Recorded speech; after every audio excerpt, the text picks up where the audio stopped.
Welcome to What's Left, a weekly political discussion challenging the mainstream left. My name is Andy Libson, and I'm joined by Michael Hoffman. And Eduardo is not here right now, but he will be here in like 10 minutes. You can find us online at what'sleftpodcast.com. Please subscribe, rate, review, turn on your notifications, share your favorite episode, and jot down our information wherever you found this episode. Also, if you're interested in a t-shirt, we can make you one if you're interested, and you'll see a sample of that down below. But you'll see today we have a third person on the screen right now. His name is Pham Binh. Pham Binh lives in New York City and is a former member of the International Socialist Organization.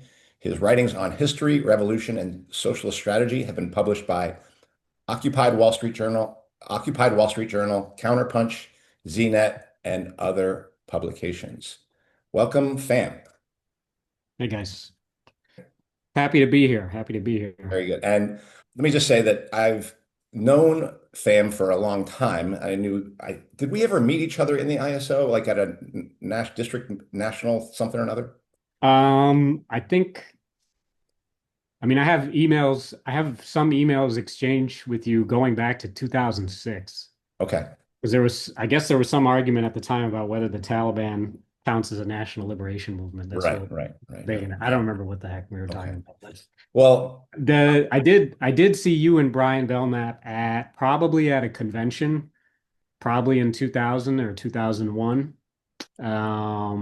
But like we didn't like shake hands or anything, but I remember you guys gave interventions and okay. I basically was pretty impressed with, you guys, both of you came off as being very serious Hmm. revolutionaries. You guys had like sharp questions and formulations. And I Okay. thought it was, cut through a lot of the BS that sort of happened at the speech making that happened at those type of events. And I remember Brian wearing something orange and black, That's his deal. something that was orange and black, and I was like, that's a cool shirt. Like, and then it Yes. wasn't until I saw the podcast that you guys did together where he's dressed up in orange and black where I was like, oh, that's like his thing. That is his I thing. didn't know he was an artist. I didn't know, or like a musician. Like, Yeah.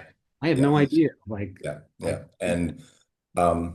someday I believe there's a guy who's working on a documentary about him that hopefully will come out, but that That's cool. he's an Yeah. amazing musician. So, but yeah, fam, I would say the same about you. Like, you've always kind of been a person who, like, when things you wrote that were for our conventions and things like that, I were like, ooh, that person like is not just pitching a line or just Yeah. there was some creativity and some independence of thought that I had seen in that. And then as we started to move our way out of the ISO, I really remember thinking that some of your criticisms, and particularly some of the stuff you've written in response to the ISO's understanding of Leninism and Tony Cliff's understanding of Leninism, I just thought was really brilliant, actually, and really impressive. And so I, and then even afterwards, I had thought you were part of the renewal faction, but you had just written about them and written it, and things kind of supported some of their ideas. I probably read some of your stuff then.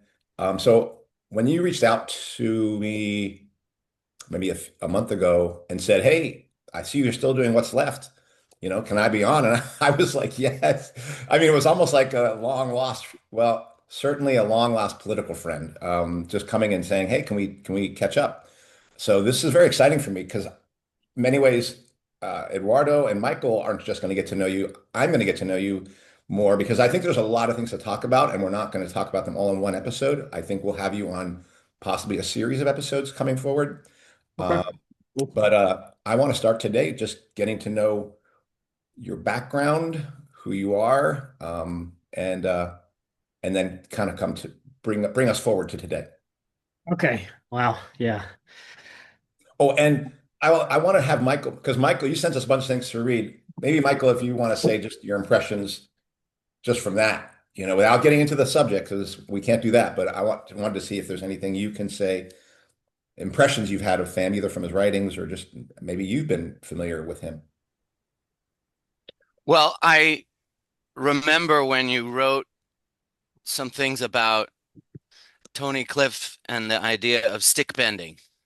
And then, and I Yeah. think I didn't really, because I had drunk the Kool-Aid and we did many study groups on building the party. and there's the 3 book series. And I do think there are some, like I'm glad I read that, and I'm glad now I have a critique of it, you know.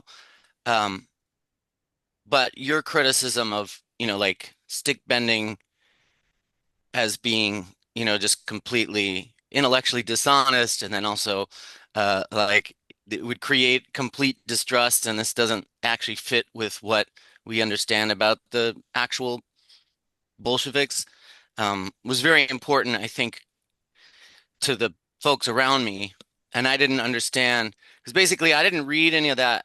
I didn't read deeply the newer books around Lenin until after Andy and Brian left the ISO, and then I shortly after was like, there's not much left, especially in the Bay Area, Mm. um, of integrity, right? So they with them went all the sort of integrity that I saw in the organization, amongst other folks like AJ and um, anyway.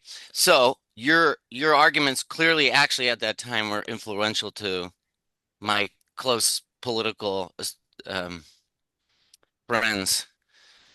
And um, reading through your other stuff, though, I'm very curious to see what your assessment of things like Occupy Wall Street and the because I think that question of organization is so crucial.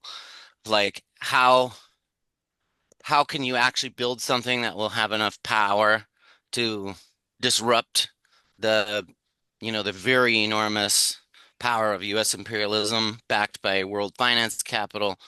Um, like how do we do that, and what does that look like?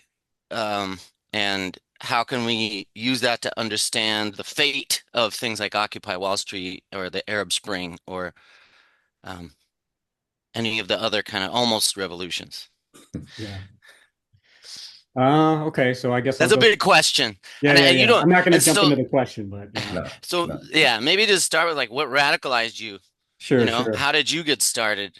Or Yeah, even I'll even go back further. Just go back as far as you want to what what do we know about what's to know about your past to understand where you are today politically? sure. Yeah, I'm just gonna try to run sort of chronologically, you know. The thing is I joined the ISO at age 16. So this is like 20 years of history, I Yeah. mean, Yep. if you want to do if like but it's good to hear. It's also good to hear though that like that some of the stuff I was publishing actually mattered to people or made a difference.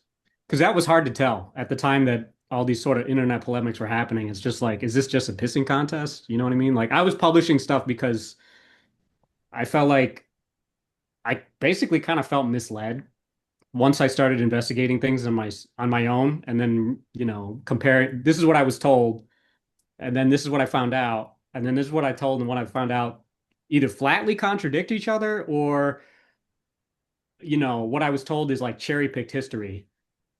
So I only got 1% of what actually happened. And then I found out the other 99% or, something Yep. like that. And then, it changes everything. It changes everything once you have more context, and that's part of why I liked Lars Lee's book, Lenin in Context, where he's like, quoting leaflets of people who, you never heard of this guy. He's just some guy in the Urals.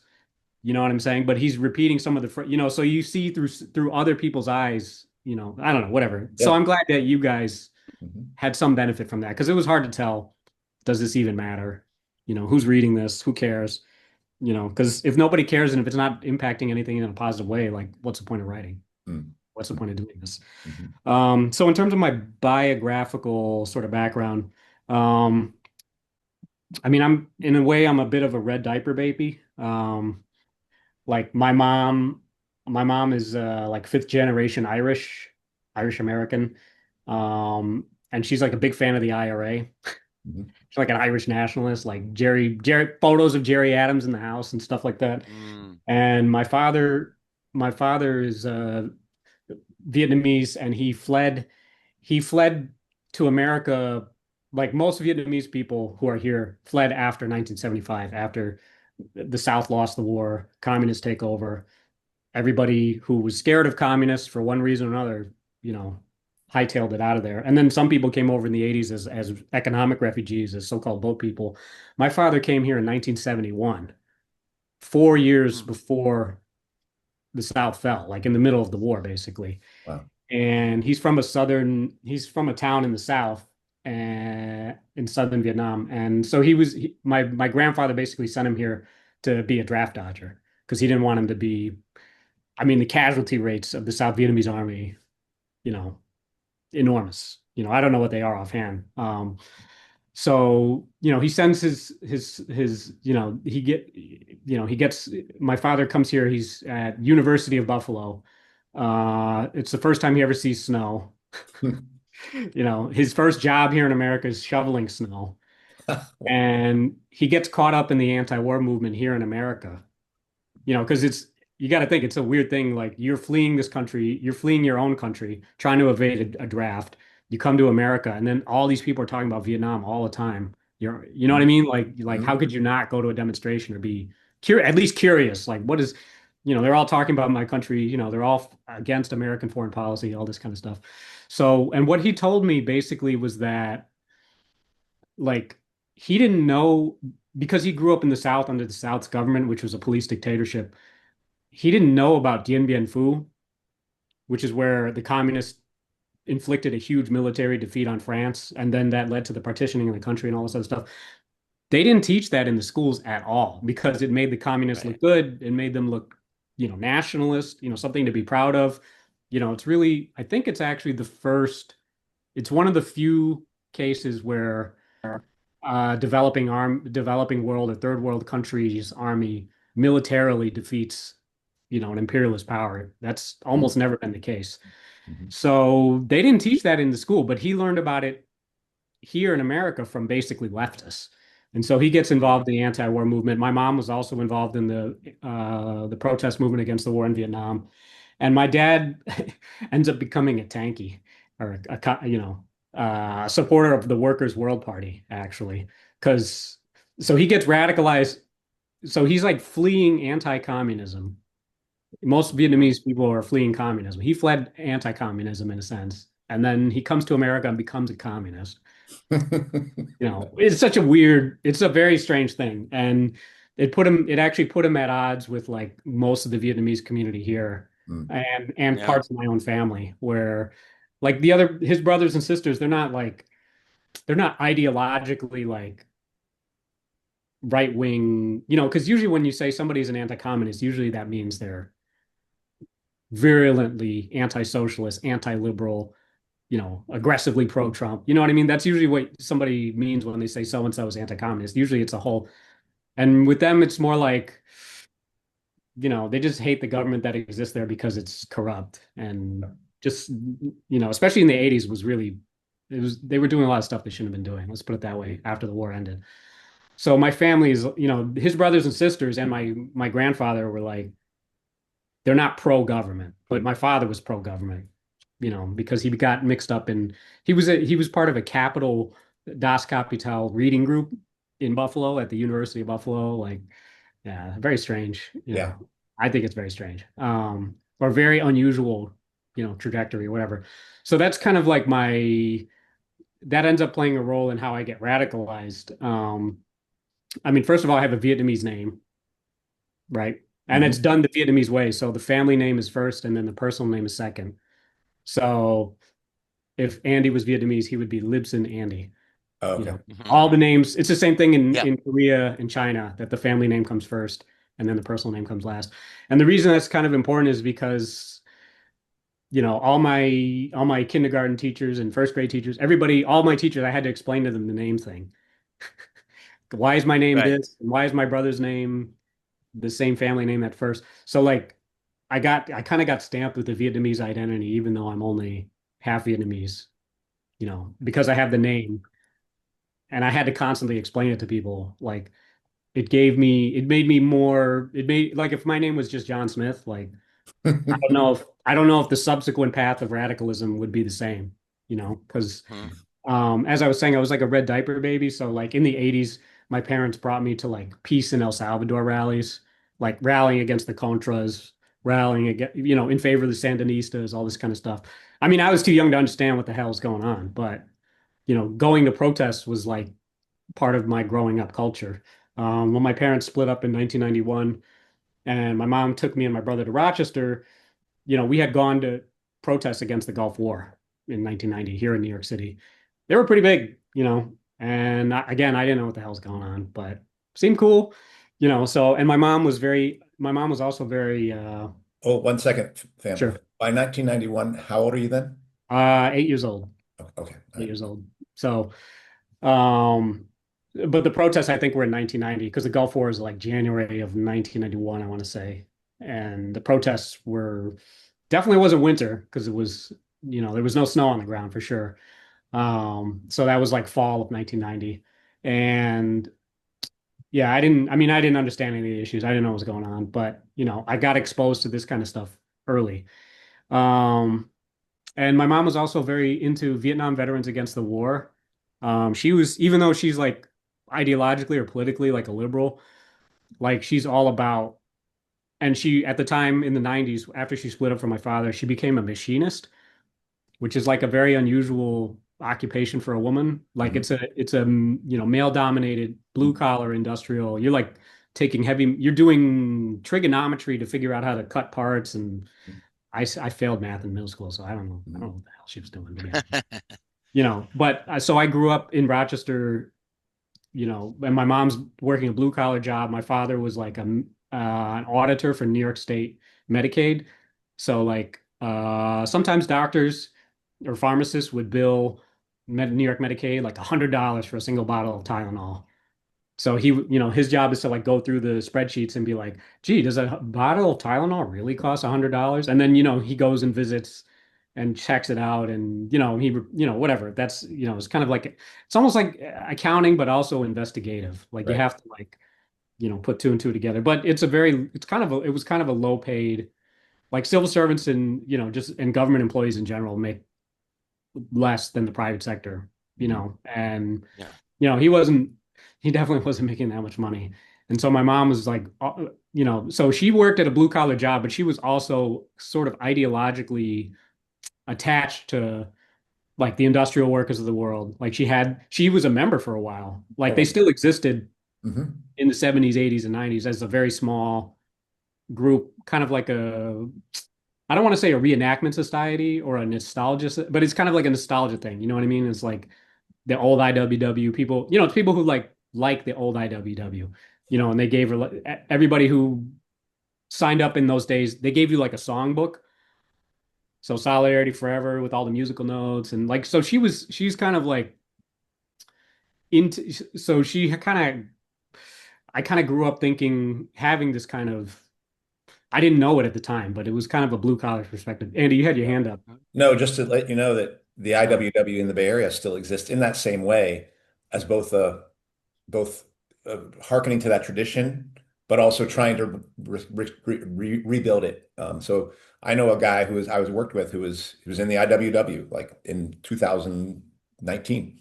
that's cool. Yeah, they've seemed to have They a revival since like 2010 or something, 2005. They tried to they start organizing yeah. Starbucks and stuff, I think. Yeah. They organized a few Starbucks, I think. Yeah, good for them. I Yeah. don't know how it ended up. But that Yeah. cultural affinity, Yeah. it's a strong cultural affinity, which I share in many ways. Like I love the old songs and Yeah, I mean that tradition that was very much a living tradition in my household because of my mom. So like I said, she's like pro IRA, you know. Mhm. I think that's a little, I don't know. In hindsight, I'm like, because the IRA did some stuff that's like really bad. In my opinion, very bad. But but politics was like very much part of the dinner table routine. You come and you sit home and you watch the news. I would get 100% on tests. They would have current events tests at school, like, what's happening in the news this week. And I would always get 100% because every night at the dinner table, we're watching the TV. First local news 30 minutes, then national news 30 minutes.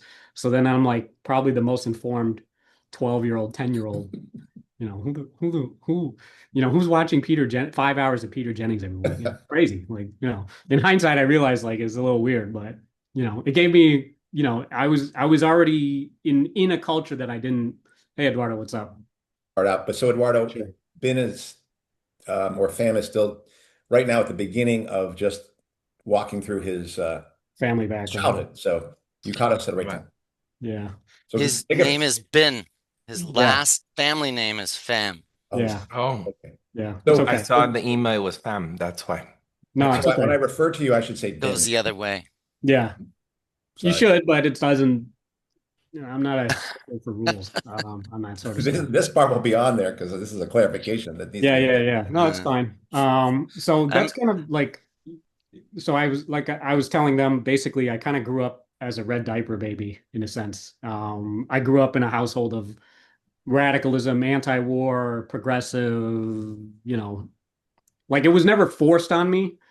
Like they weren't like you have to believe this or you can't do that. Actually, the only thing that they actually tried to force on me was like, well, they didn't really force it, but they were worried that because I like to play with guns as a 5-year-old boy, that I would become some right-wing militarist or something. And I was like, when I got old enough to hear the conversation, I was like, man, you guys didn't know what you're talking about. Like there was no danger of that ever happening. I just, as a boy, just like want to play with guns and, that has nothing, it has nothing to do with politics. So that was the one thing that they were like worried about, in terms of political this and that. But they never forced their beliefs on me. But it definitely had an impact on just growing up around it. It kind of normalized it. It's not a weird thing to go to a demonstration or a weird thing to have a political argument or to argue about politics at the dinner table. It was like that's kind of how I grew up. So, but I really wasn't political until, I mean, I wasn't like, and there was all these books on the shelves, books about the IWW, books about the IRA, books about the Vietnam War, books. My mom is like a huge nerd reading, she just reads a lot um, about politics, but a lot of fiction stuff too, like Irish poetry and this type of thing, because she's an Irish nationalist. And Mm. but I never paid attention to any of that stuff. Like I didn't read any of those books until there was this case in California where some Vietnamese video shop owner. This is like 1998. Yeah, 1998. Some video shop owner in the Vietnamese community, I think in Orange County, which is where the biggest single concentration of Vietnamese refugees who settled here. Like, I don't know what possessed him to do this, and I actually went and looked later recently to find out what happened to this guy. Like, why did he even do this? But it's not clear why he even did it. But he put a huge poster of Ho Chi Minh in his shop. And then that triggered the whole community to basically picket his shop. And there were these angry demonstrations. Everybody was trying to force him to take down the poster. I don't know why he put up the poster. It's like it seemed like the dumbest thing you could do if you're running a Vietnamese business and you're a Vietnamese businessman. You're gonna piss off the whole community is basically fled communism. I Mm. don't know what So anyway, so this was this huge news story for a while of involving the Vietnamese community that caught my eye. And then this is 1998. This is like the early internet. Comment sections have just been invented, basically. So I start getting into arguments in comment sections about this stuff.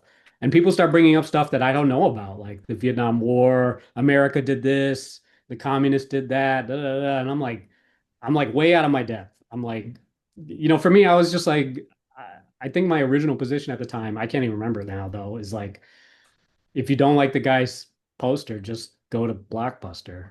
Like I didn't understand what the big deal was. Like, why would you get so upset about this thing when you can just shop somewhere else and, maybe this guy will go out of business because everybody hates him. I didn't understand what the fuss was about. And then, so my position was just kind of like, who cares and just shop somewhere else. But all these people in these comment sections were arguing with me, bringing up stuff that like I had no idea what are they talking about? And that's when I started reaching for the books on my mom's shelf. Like Marilyn B. Young's she did a history of the Vietnam War. That really opened my eyes. I was just like, holy hell. Like I had no idea. And the Vietnam War is talked about in schools, but Mhm. I mean, American history is like the way it's taught. I mean, obviously they're not going to talk about American atrocities. Like no duh, right? But like it's superficial too. Like it's just like it's like everything is kind of like a little footnote, you know? And then this happened, and then this happened, and then this happened, and then this happened.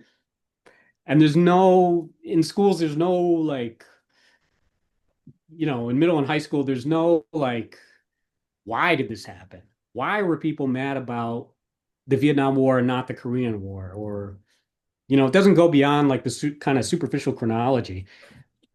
So like I had been, I knew the Vietnam War happened, but like I didn't really think about why or who was right or wrong, was that the right policy and all that. So then I started, so reading about the Vietnam War radicalized me, um like and turned me into a little anti-imperialist, quote unquote. It made me, totally oppose, both parties, because it was, the Democrats were the ones who started the war basically. Hmm. uh, and Republicans, Nixon made it worse, obviously. So like it politicized me, and it made me a radical, but I wasn't at that point a socialist or anything like that. Like I didn't know anything about socialism, communism, that I didn't know anything about that, but I just thought, man, this is terrible, pretty bad when you're like setting up torture. They were putting kids in tiger cages and torturing them, and just like, and this was policy. It wasn't like okay, there are cases where it's like one guy, one bad apple, single bad apple, whatever. But this was like policy over years and years and years. So when it's systematic, it's like, it makes you ask systematic questions. You know what I'm saying? When it's something is happening all over the place for years and years and years under Democrat and Republican administrations, you know, you can't just say, oh, just one person made a mistake. One president was bad. Like, there's something obviously more deeply wrong and structurally screwed up. And then, so that was like 1998. And then, not long after I became an anti-imperialist, um, there was the NATO bombing of Kosovo. And at the same time that that took place, there was the Columbine school shooting. Hmm. And I was in high school at the time at an inner city school. Like the school's like majority black, Hispanic. Like white kids are like, I don't know, 20% of the student body. Asian kids are like 5% or less.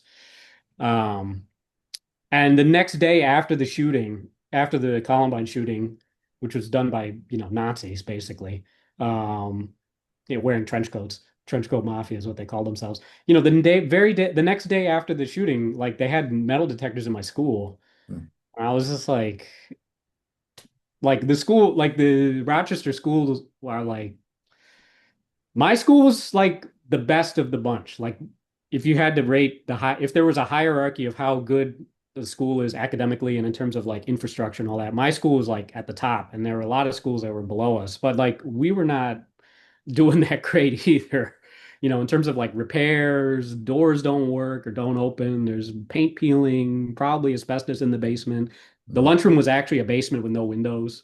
Mm. Um, it was just crazy that it was like overnight, the schools have money for metal detectors, but not like stuff that will help our academic performance, the stuff that a school is supposed to be about.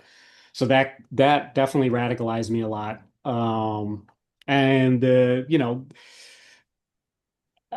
was crazy because Bill Clinton gave a speech, in response to the Columbine thing, saying we have to teach our kids to use words and not weapons to like solve their problems. While there's an air campaign going on in Kosovo, and I'm like, it's too much cognitive dissonance makes your brain explode. You know what I'm saying? So I really, and having read everything about the Vietnam War and stuff beforehand, it made me automatically kind of mistrust what the government was saying and not buy, the official line of what was being said.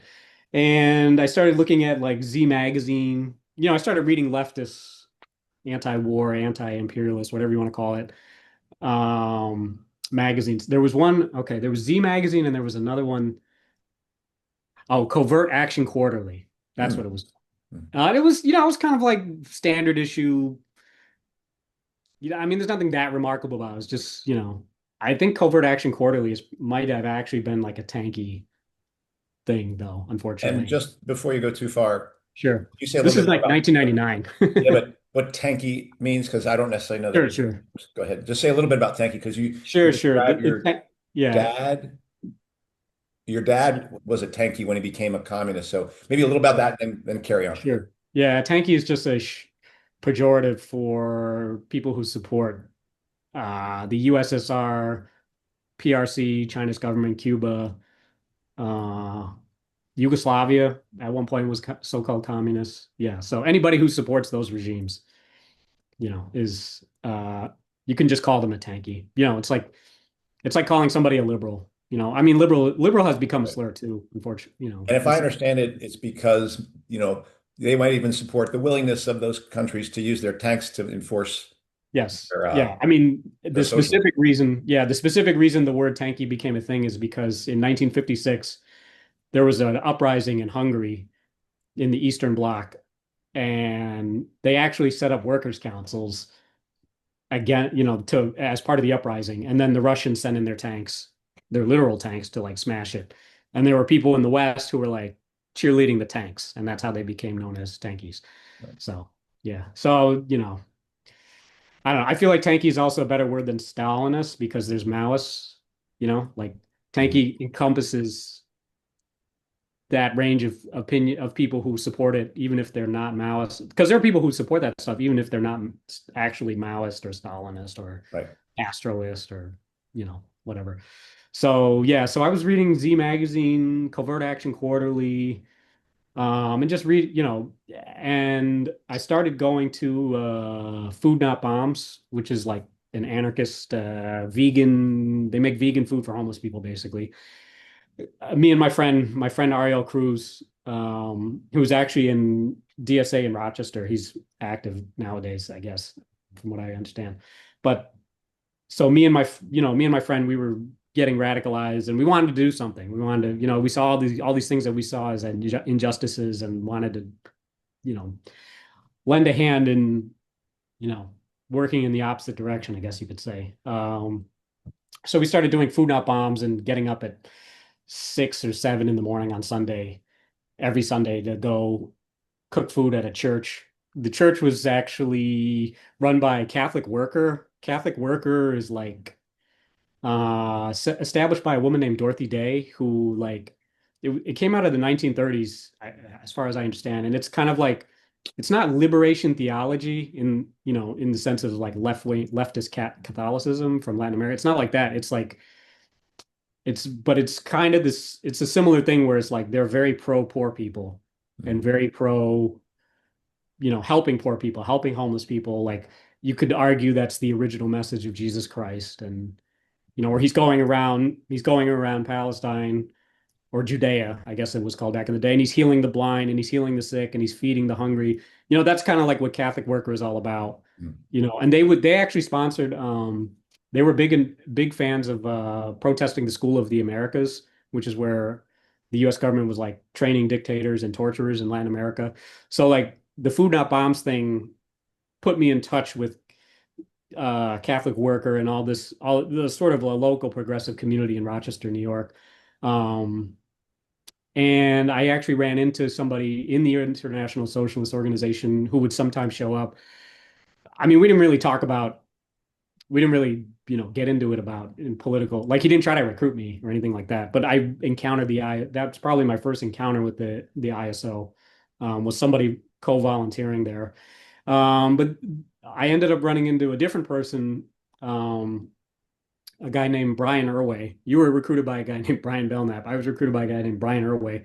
And basically, I ran into this guy in the street. He's selling news socialist worker, and he had some huge placards like denouncing what NATO was doing in Yugoslavia or Serbia. And me and him, we just had a conversation, and he seemed very sharp.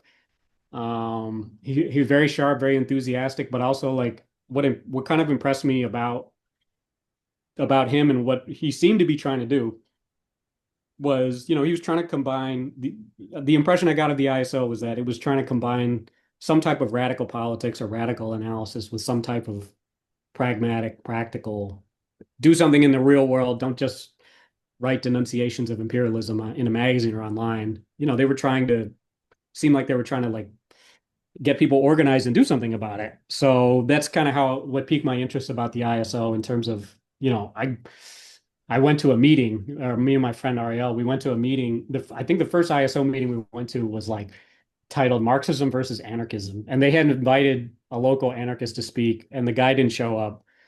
But in fairness, the guy was like an alcoholic. So maybe he, and in hindsight, I'm like, maybe they invited him because he was an alcoholic and they knew he wasn't going to show up, or they knew he wasn't going to be putting the best face forward for anarchists. Right.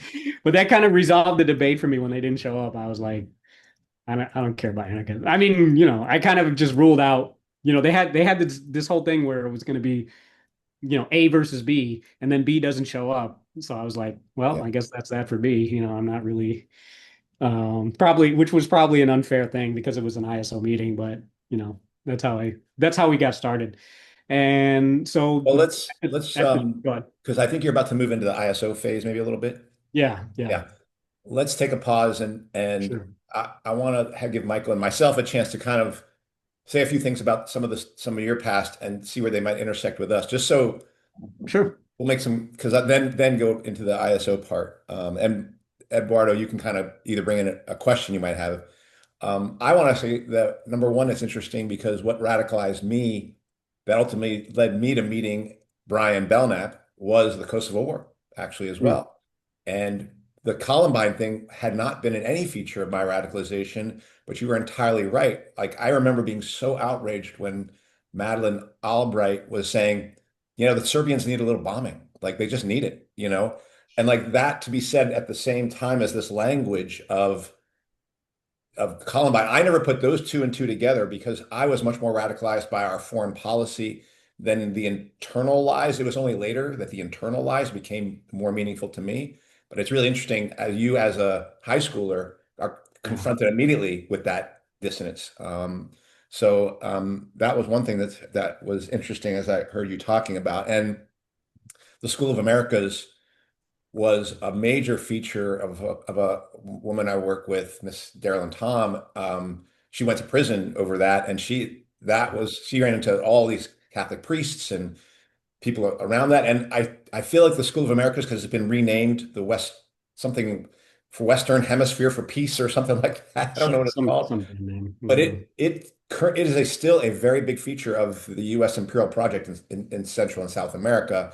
And the reason why we can imagine that Delcy Rodriguez was like, like how the U.S. has complete control or large control over the military of countries like Venezuela and all throughout is because they've had decades of training these people in the United States and setting them back to do the thing you were talking about, torture as a policy. Like, it's not like, oh, this was just one person going off. It was torture as a policy is what was taught in those schools.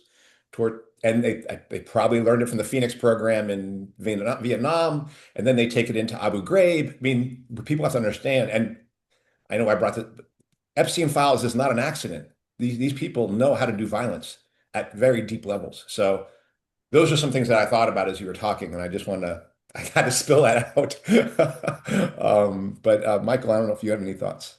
I wanted to pick up on the thread of the complete hypocrisy of being told, even just for myself, understanding how the world works, and like, wait, I've been taught never to use violence to resolve my issues. And yet that is actually the main way that the government does things. So for me, it was the Iraq War. And it's funny because you're younger than me. I was not politically aware during any of the Serbia, Kosovo war. It really wasn't until the second Iraq invasion that that I started to feel like I was putting together the big picture pieces. But I also remember the first Gulf War was like a video game. It was like Yeah. we had just gotten like the NES, and then it was like, oh, Yeah. cool. There's like missiles going into the HVAC system of like we were literally watching on TV, like their fancy guided missiles.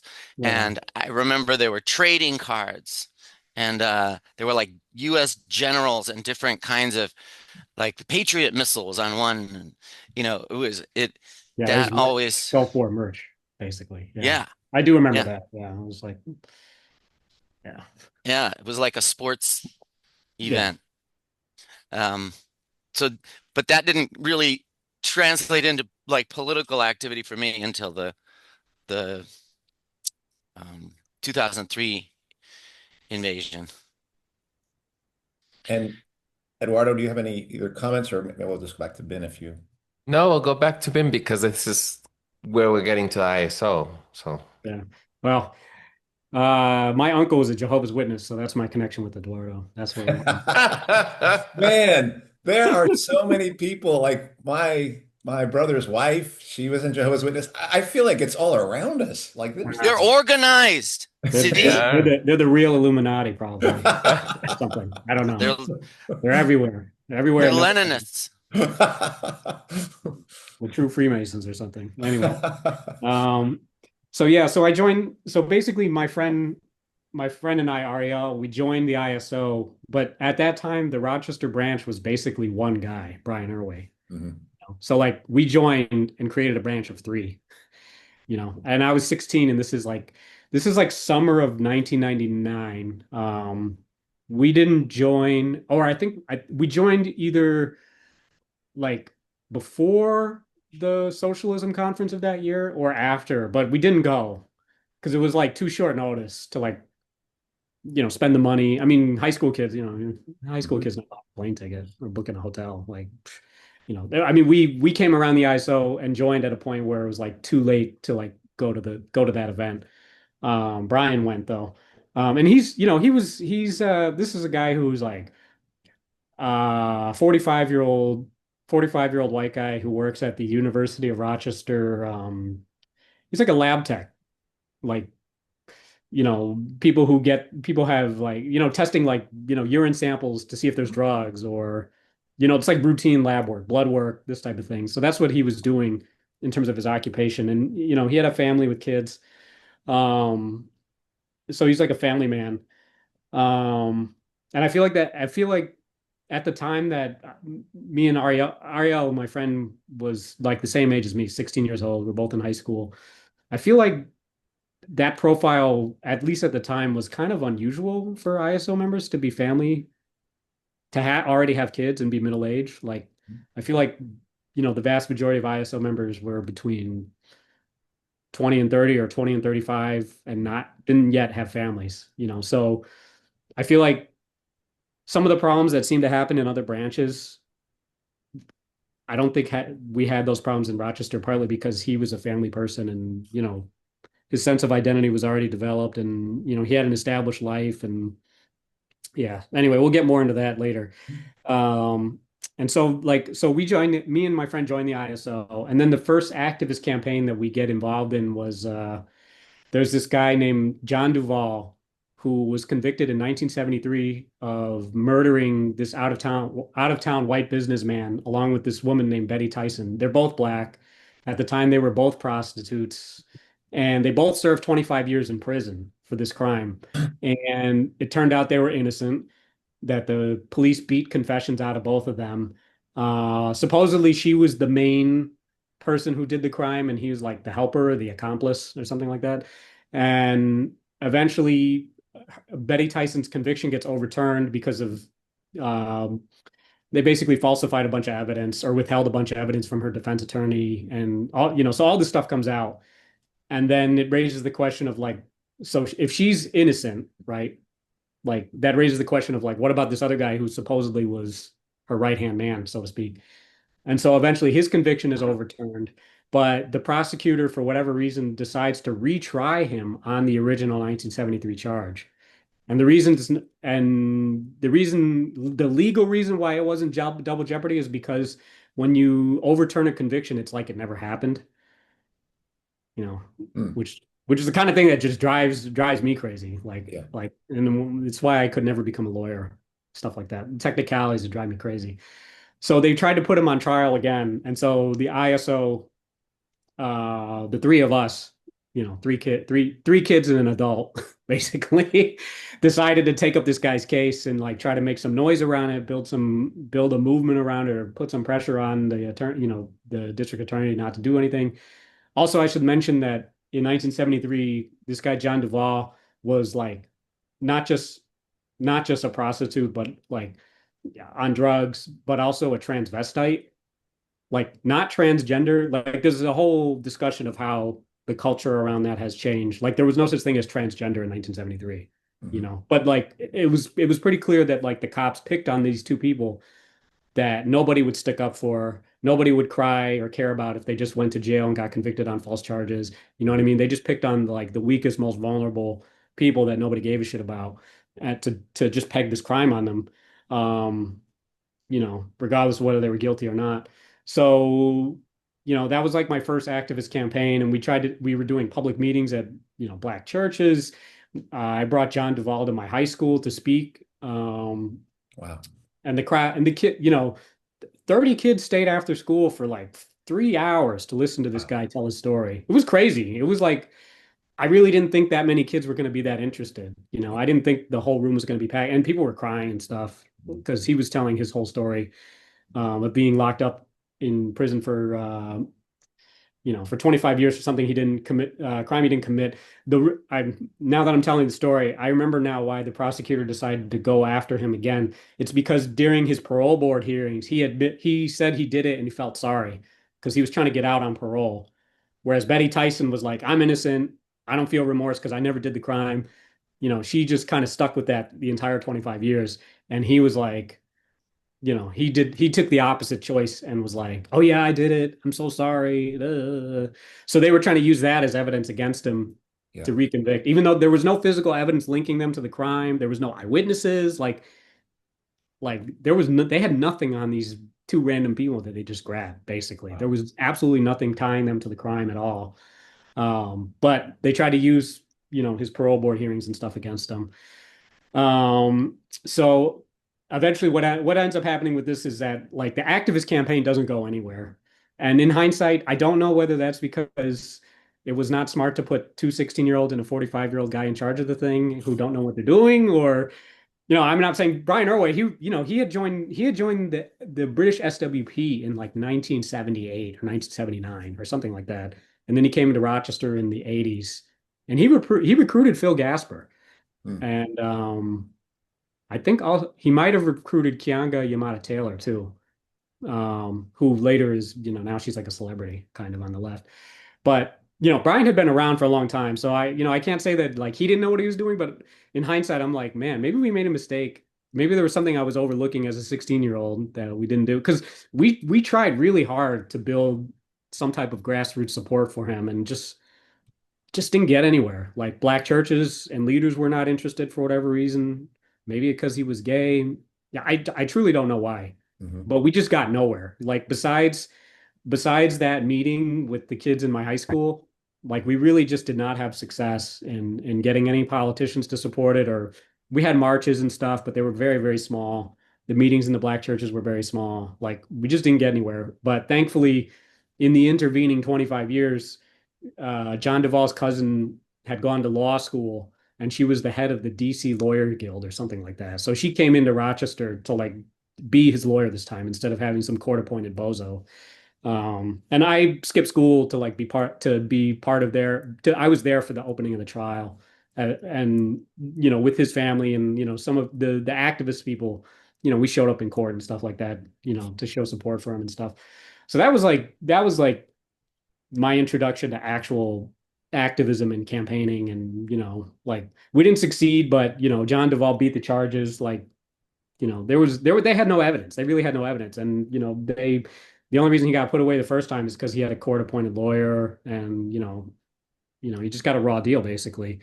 So he was acquitted, which was great, but not because of any sort of activist stuff that we were doing. And then the next couple of things on the chronology that I have are like the Battle of Seattle, the Seattle protests in 1999. That was a huge like validator for me. You know what I mean? It was like, oh, because the thing that was distinctive about it was that you basically had a whole lot of union members getting into fights with cops, which isn't something we really saw much of in the 90s, you know. And also that like the unions and environmentalists were like on the same page on something. That hadn't happened either because there was a lot of typically there was either friction between them or you know they were just separate. Like unions have their issue, environments have their issue. They're not trying to like combine forces against a common foe. So that was like the first time that really happened in the streets, and they actually managed to shut down and disrupt the meetings. And the cops went crazy, and they were tear gassing people and chasing people all over. And they were beating up random people in Seattle neighborhoods, like they would chase protesters into residential neighborhoods and then like beat up somebody standing at a bus stop, Mhm. you know, just because he's there. You know, like it was crazy. So that was like a I don't know, it wasn't a whole week of protest, but it was like I don't know, 4 or 5 days, and the meetings were disrupted and stuff. But that really validated for me as a newly minted socialist, that kind of validated the idea that, you know, you could see working class people engage in some type of radical action or mass action or you know what I mean? Like it felt like, okay, you know, we're not just talking out of our asses here. We're not just reading history books. You know, this is like this is relevant to what's actually going on. Um, let's see. So out of the John Duvall campaign at my school, I established basically an ISO front group. You could call it an ISO front group, like called the Social Justice Club. And we would just have meetings like I don't think it was once a month, but it was fairly frequently. We would have meetings on a political topic or an activist campaign to just bring students around. Yeah, I was trying to recruit people, but I was trying to get people, even if somebody didn't want to join the ISO, I was trying to figure out, okay, yeah, okay, you're not a socialist, but can we do something on X issue or can we talk about this or that? Um, and eventually there were a few other kids in my school who did join the ISO. Like they weren't strong, they weren't like hardcore members, but you know, they joined and they went to protests and they came to some branch meetings and stuff. I mean, it's hard when you're like in high school and it's like you got to beg your parents for rides. Yeah. You know, Right. I know it's that. like, you know, it's a different set of challenges, you know, when you're in high school and kids want to go to a meeting and all that type of stuff. Um, and eventually, yeah, I mean, there was like 5 to 10 people who I would say 5 to 10 students who were like regular participants in the club's activities. And a lot of times I would go to Brian Irway's house. He lived like 5 blocks from the school in the Ninth Ward, which is like a mostly black neighborhood, black working class neighborhood. But he lived there. And so I would go by his house early in the morning and pick up Haymarket books and newspapers and flyers and, you know, on my way to school. Because that was like part of my routine was like doing that. Or sometimes I would go with him to we would have labor paper sales at the University of Rochester Medical Center. You know, getting up at 6 or 7 in the morning to like sell people newspapers as they're walking into work. And these were basically this guy's coworkers, you know. So sometimes they would like be like, "Oh, you're a socialist? I had no idea," you know, like they're like walking by him and shit. And it was an interesting thing because it felt like it's like the modern equivalent of a factory, you know, because you'd have hundreds of people all streaming into this huge medical complex. And we were trying to sell them papers, and I mean, we really never got anywhere. We never got anybody to go to meetings and stuff like that. And at a certain point, we decided to give up at University of Rochester, where we were holding the branch meetings. The University of Rochester is actually across the river from my school. So all these things are kind of taking place in the same neighborhood or rough geographic proximity. And the University of Rochester, you know, it's kind of like an elite school. Like it's expensive to go there. And like we just never got more than a handful of students coming to our branch meetings on different topics and stuff. So we were like, after a year, I think we were like, to hell with this. Let's try Rochester Institute of Technology. And we had much more success there. We ended up recruiting some people who ended up becoming like ISO cadre, like Curry Peterson Smith, Mm. Josh Karpoff, I think his name is. He actually was doing the Drupal for the Socialist Worker website at a certain point in the 2000s. Um, so at RIT, like we got a lot more interest. And so by the time I left Rochester to go to college in 2001, in summer of 2001. So I was a member for basically 2 years in Rochester. And in that time, I had basically devoured the entire ISO lit table. Over, every month you could just buy another book and read it. And by the time I left, I had gotten through everything that was on the lit table. So that's like Building the Party, volume one of the Trotsky biography. Actually, I think I finished all the Trotsky and Lenin biographies by the time I left. Because I definitely remember the fourth volume of the Trotsky book, which was the thickest of the four and probably the best, honestly. Uh, Andy read those as well. I remember yeah, seeing him at the cafe and he was reading those. yeah, yeah. I remember carrying the volume four one. I was visiting my girlfriend at her high school at Irondequoit High School, and I would carry books with me on buses and stuff to read because it's like, an hour of time to kill. And I remember carrying that with me. So I almost certainly got through that one.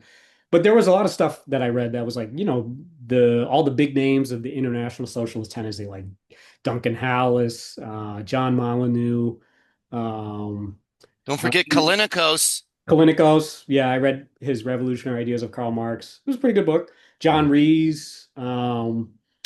Let's see. At that time, Haymarket Books didn't even exist. Yeah.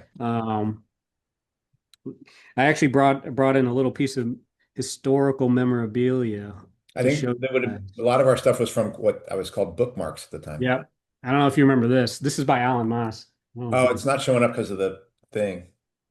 damn, that's too I bad. remember reading that. Why you should be a Why You socialist? Should Be a Socialist by Yeah. Alan Moss, and there's like a introduction with Howard Zinn. Um, and the topic of the introduction is Eugene V. Debs and the idea of socialism. Yeah. But yeah, I have the old members handbook from like the mid to late 90s, which was black, and then I have the handbook that came after that, which is white. I was Mhm. actually on the white one in a photo. It's a photo of the protesting the RNC in 2000 in Philadelphia.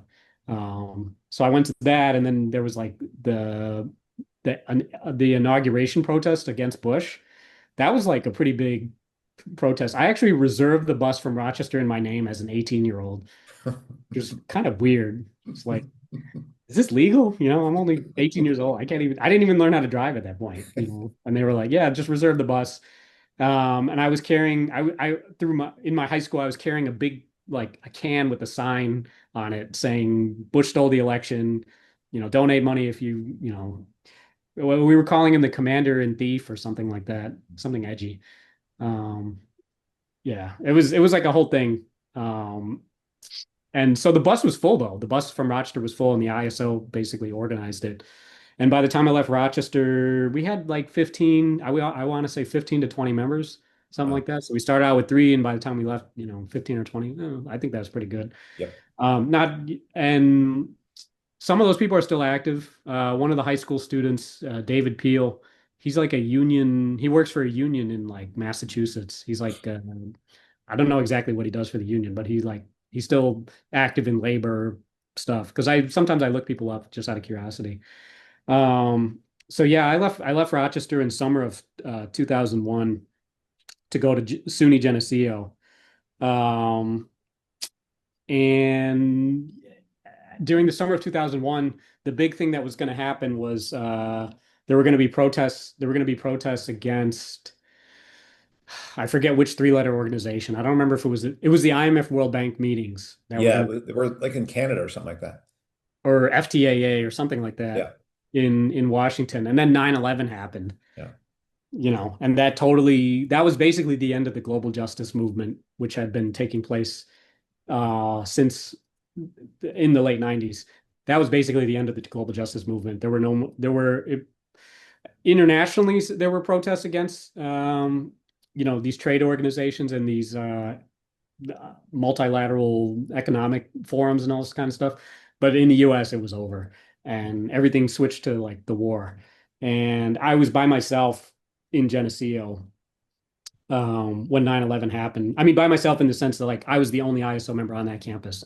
9/11 happens, everything gets derailed. They had the ISO from Rochester or from Chicago, I don't remember which, had given me like a stack of International Socialist reviews that we were supposed to sell in the run up to the demonstration. It was like a very thick issue with like statements, not statements, but articles by all these prominent anti-globalization leftist thinker people. This is at a time when the ISO and had, I think by 2001 they had set up Haymarket Books, and they had set up the Center for Economic Research and Social Change, and they were developing relationships with like big names like Howard Zinn.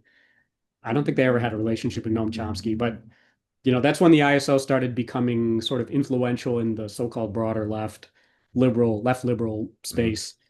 Um, so they had given me a whole stack of ISRs about this anti-globalization stuff. And on September 12th, I was like, I can't, this is completely useless. We have to there has to be a complete shift.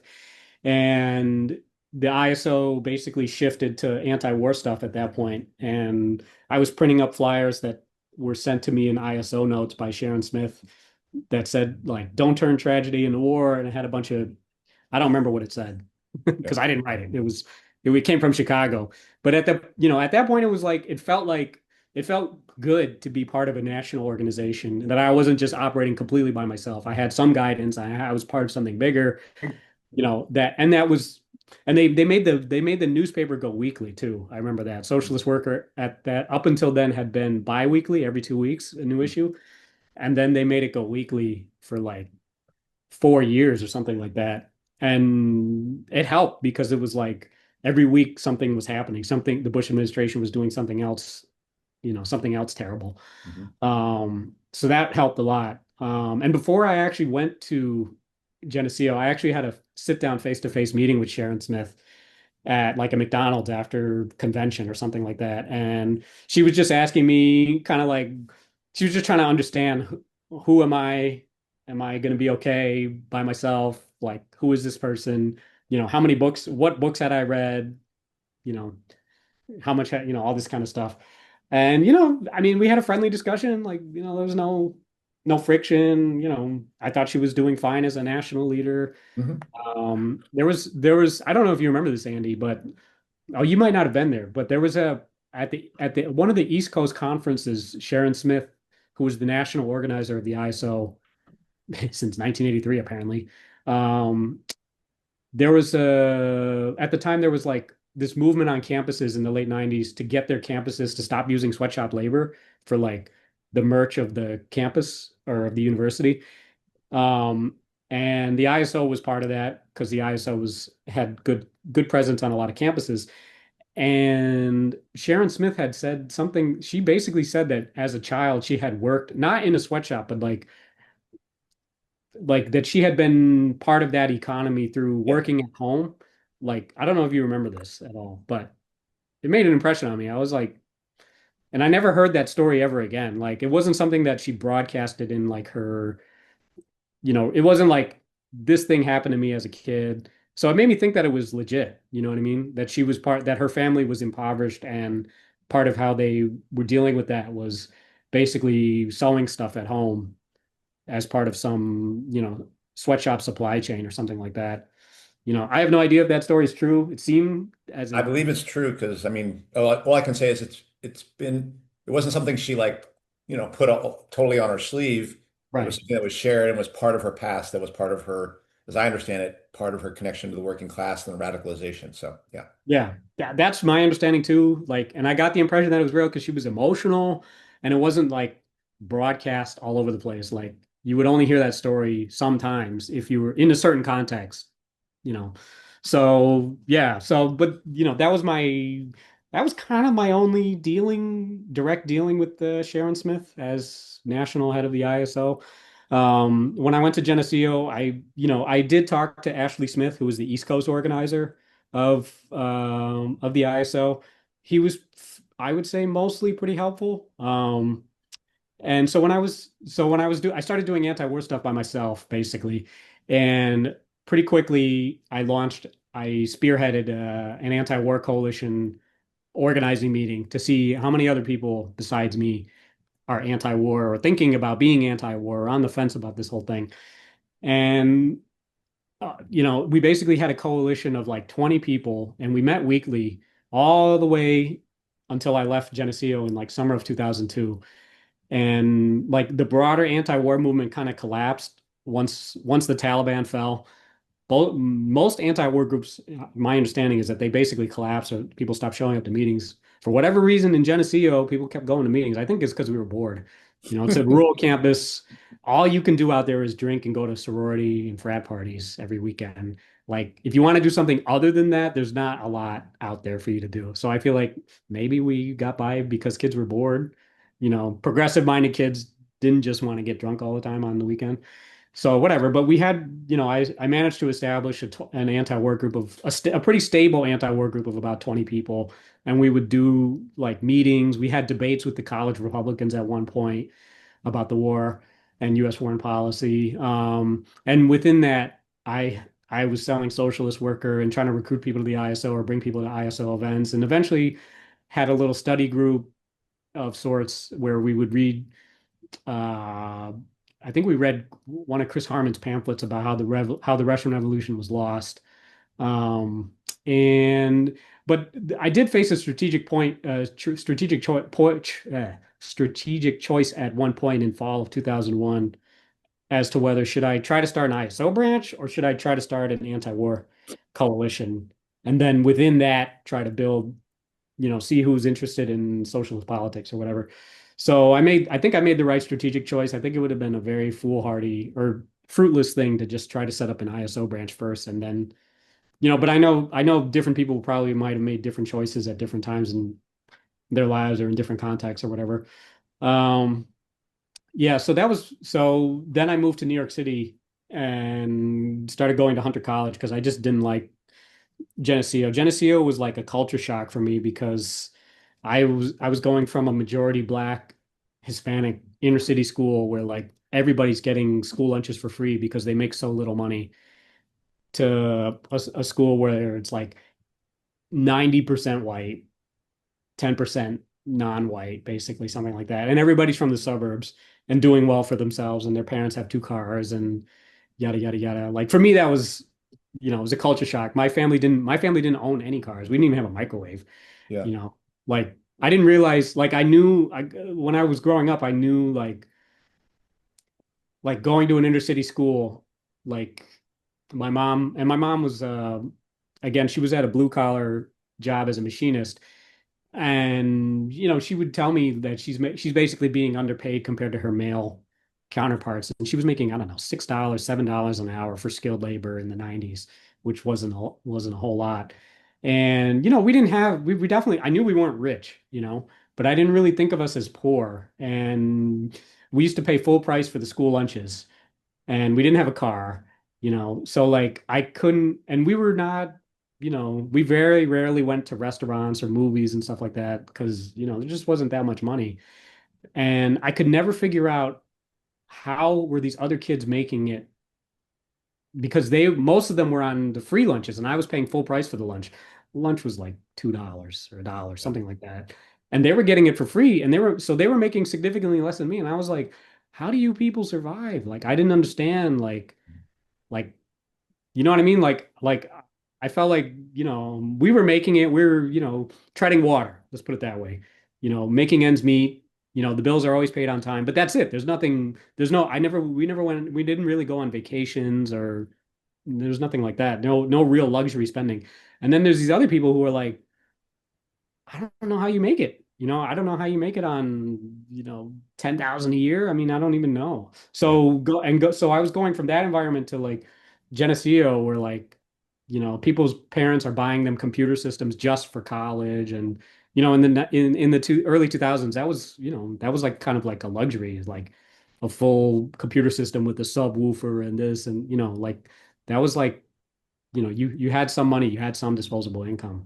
So, but I kind of hated it there, and it was a culture shock for me. So I wanted to come back to New York City, where I kind of always felt like I belonged, and go to Hunter College. So I managed to do that in fall of uh, fall of 2002, And and then I started going what to I'll the probably do here is have you pause again, because I think there's a lot of territory you've covered. yeah, But don't lose where you are at, where you want to carry yeah, it. I But won't. I do want to come Don't in on some of those things sure. that you've talked about. And then Michael and Eduardo, please feel free to do the same. First off, I actually think there's one of the things that you did that I did was just this voracious appetite for reading that is part of that is part of what happens to a person when they become radicalized. They just read everything and they always find themselves like, I want another book, I want another book. And one that's a part of any, you hear about that as a period that something that comes out of any period of a radicalization, like on a broad scale, like people are reading books like this one, I don't know if it's true or not, but I remember hearing a story that Lenin's State and Revolution was like number one or number two in Portugal in 1974, like on the reading list kind of thing. You hear stuff like that. Um, but as I listen, and that happened to me, and as I listen to even what you're describing about this question you had to ask about, like we're not doing well, and these folks are even worse off. Like that was sort of my background in some ways. Like our house was always dark and kind of messy. We had a house, but we were definitely poorer than maybe the people around us who weren't doing like they were not even middle class.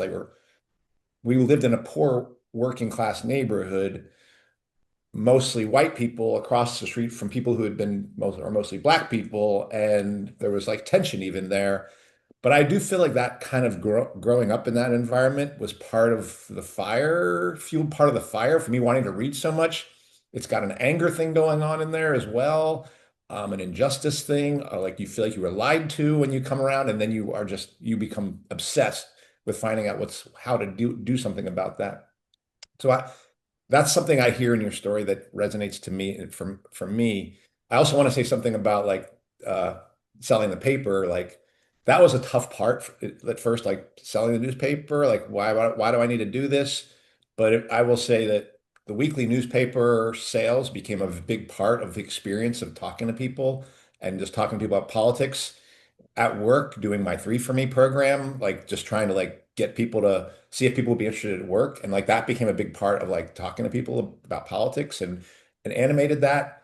I will say to even today, I think a newspaper or some periodical and some physical thing is going, it, in my belief, was very central in my political radicalization of going out and just having to meet people and talk to people about politics and getting over your shyness because, like, you just got to go out there and meet people where they're at. The other thing that I think about are those different campaigns you were involved in.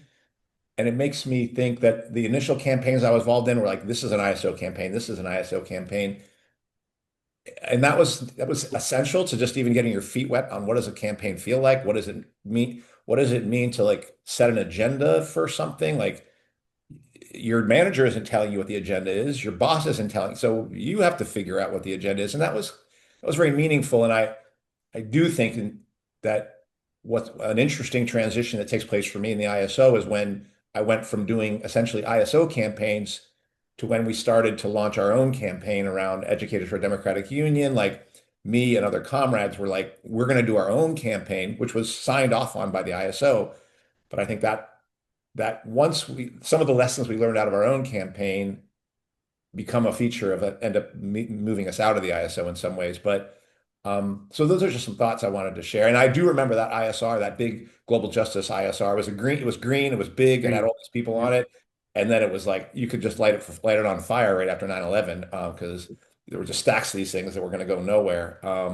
Yeah. And I always struggled with the don't let tragedy become war thing. There was something very tepid about that I just never quite liked. But nevertheless, we're an anti-war position. Like at least we can say that.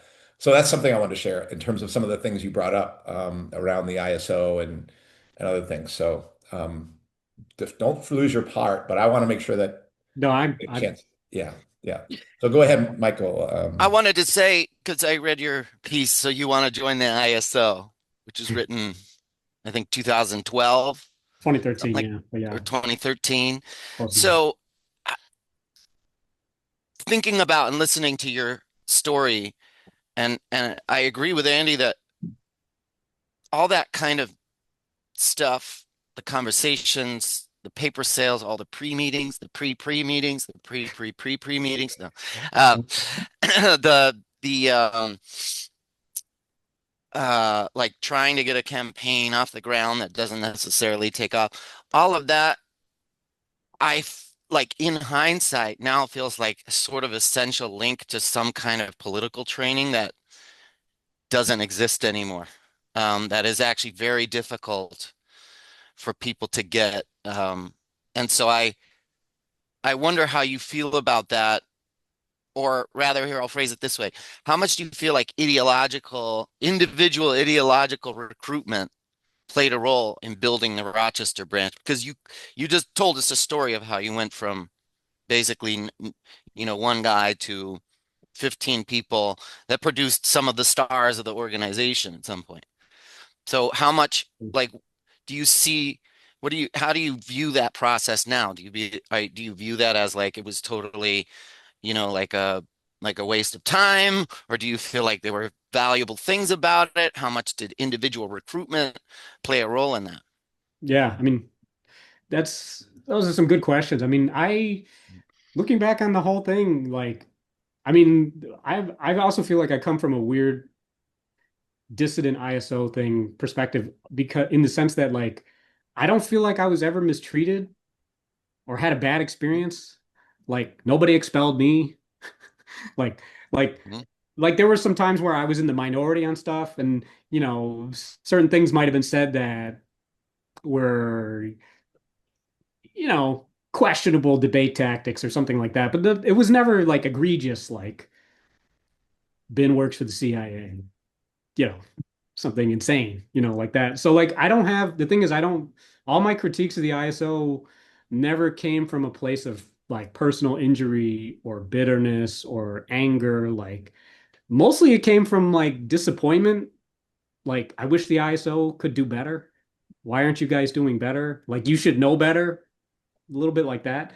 Um, I personally, I think the whole thing for me was like formative. Like I learned how to run a meeting, how to print a flyer, how to get people interested, how to stop somebody who doesn't look like they're interested in stopping and talking about politics, because they're walking from point A to point B at 30 miles an hour. Mhm. I got half a second to get them to spill the beans on Bush or whatever it is on, whatever's in the news, Katrina, whatever. Like so that was like, that was actually, I think it was an important skill for me to develop in terms of like just being blunt with people and just getting straight to the point as soon as Yep. possible, not waste any time on like, have you read Leon Trotsky? Like, or whatever, or fluff, Right. get to the point. Like, what do you think about X? And are you willing to do Y and Z about X? And trying to gauge people, also trying to gauge, also a lot of it was like trying to gauge how far can I go with this person? Because sometimes I would run into like a conservative Republican, right? A Bush voter or something like that. Mhm. But a conservative Republican, most of them are not really thrilled at the idea that you could try somebody twice for the same crime, Mhm. right? That they already went to jail for 25 years for. Like there was layers of contradictions where it was like, even if you're pro cop, you know, you can't really support like what's happening. You know what I'm saying? So like sometimes there was like, it became a skill, like trying to identify, okay, I can't get you to the socialism conference, but I can get you to sign a petition. Or I can get you to come to a rally for, John Duvall or something like that, and also another thing that was important that it taught me to do is like, at least for me, it really taught me how to really listen to people and not just fake listen to people. Yep. You know what I mean? Like, because like there were definitely people in the ISO who were like fake listening, or they would Oh yeah, respond and it would just be like, you're not responding to anything I actually said. You're responding to some Yep. like weird straw man that you created. And I feel right. like being on paper sales, like, and just interacting with people who are not in the bubble, not in the ideological bubble, or not in the fishbowl. That's an analogy I can get into about how I understood being in the ISO. But like people who are just not political, not thinking about this stuff 24/7, your average person, what does your average person think of Bush? What does your average person think of the Iraq War? What is your average person who's not political or only thinks about politics once every 4 years when they have to vote for somebody? Like it was great because it was like it trains you to think out, maybe not think outside the box, but think outside your own ideological bubble or your own, whatever you know what I Yeah, mean? Like try to relate to the average person. So I felt like that was really useful. And so I feel like, I mean, if you're looking at it from the scale, if the scale is, was what I was doing contributing to a workers' revolution, it's a complete zero. But there's more, you know what I mean? Like I don't think that's the right scale. It's not like a workers' revolution broke out and the ISO failed, Right. like lead it or something like that. You know what I'm saying? Like, so I don't feel like that's like the right scale to assess something like that. I feel like the right scale is, you know, in the given period of time that you were operating or the ISO was operating, did we or they maximize the opportunities that were handed? And it's a mix, it's a very mixed bag. It depends on all the branches seem to have slightly different cultures and different challenges and different kind of personality interactions. But I feel like for me personally, like all that stuff was really formative. I mean, I haven't been on a paper sale in 20 years or something like that, but if I really wanted to, I could just go, if I joined a campaign and and I had a petition or something, I could just go up to people and just, Yep. you know, you learn how to create little short 3-word, 5-word slogans that get people to stop abruptly and start engaging you. This is before social media. Social media, it's teaching people a little bit of the same skills too. Like, Mhm. for a social media post, you only got 5 or 6 words to, get somebody's attention so that they engage. You know what I mean? If you write a 500-word Twitter post, nobody's going to read it. People are just going to see a wall of text and just scroll down. The paper sale thing was, but it's also, but it is different. That Andy's right that being in person in real life, face-to-face interaction, like nothing will beat that. Nothing beats trying to engage somebody in person. There's way more adherence in terms of like when you develop relationships with people, they're more likely to show up to your next meeting or your next campaign event if you've met them, shook their hand, developed some sort of emotional back and forth with them than just texting. Texting is so people read it and then they just forget about you. So I feel like I don't know. I don't really have a fixed answer about should that be part of some sort of future organizing. I mean, That's you can't just something. do everything online, Yeah, but I think those questions we may not even get to this episode, but I do think some of yeah, the lessons, if you will, that may be something that we want to get to. Like, there's so many different things I think to cover on that. Eduardo, I want to give you a chance to kind of share your thoughts on what you've heard so far. I mean, I'm just inundated right now with images of the past of just everything that you mentioned from 9/11 to the yeah, war on Iraq to just, uh, you mentioned a few things I just took me back to those formative years. That's all. yeah. So I hear I'm you. listening. I'm taking a few notes, but also I have a few things, questions on written work that you've done. But I think Sure. you should finish here, and then we'll get to the things that you have written about. Okay. So like, let's see. Oh, So I basic. want to add this part. Oh, God. I don't think it can be underestimated how important it is what you said about listening and fake listening versus real listening. I hate And that there fakeness. are Drives me like crazy. I I am very aggressive when I am talking to people. Like around the COVID stuff, when I was opposed to the COVID measures, and I was doing something with my wife at the farmers markets and being like, "Fuck this shit." And I am very good at knowing now, as a result of this, of knowing how to like say, I'm just gonna be out here engaging people. But it also really did teach me, and I was almost virtually fearless about it because I'd had that training of just talking to strangers about politics.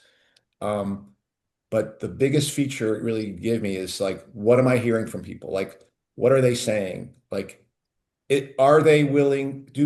Are they willing to shift? Am I just going to have a block here? And there's just no way to. And then you just got to let it go and be like, have a good day. And certainly to not be an asshole. The only time I was an asshole is when somebody literally was coming and trying to just mess with me, and you just got to push back a little bit. Yeah. But I really feel like those skills of talking to complete strangers and engaging people about politics, I feel like, and then listening, I feel like those are going to be part of any revolutionary movement. Like everyone is going to have to adopt some version of that. And so, in that regard, a contribution was made into my development to be a worker who's able to talk to other workers about politics and engage and listen. So, I think I hadn't heard anyone use that verb listen in a while, but I think that one is really central.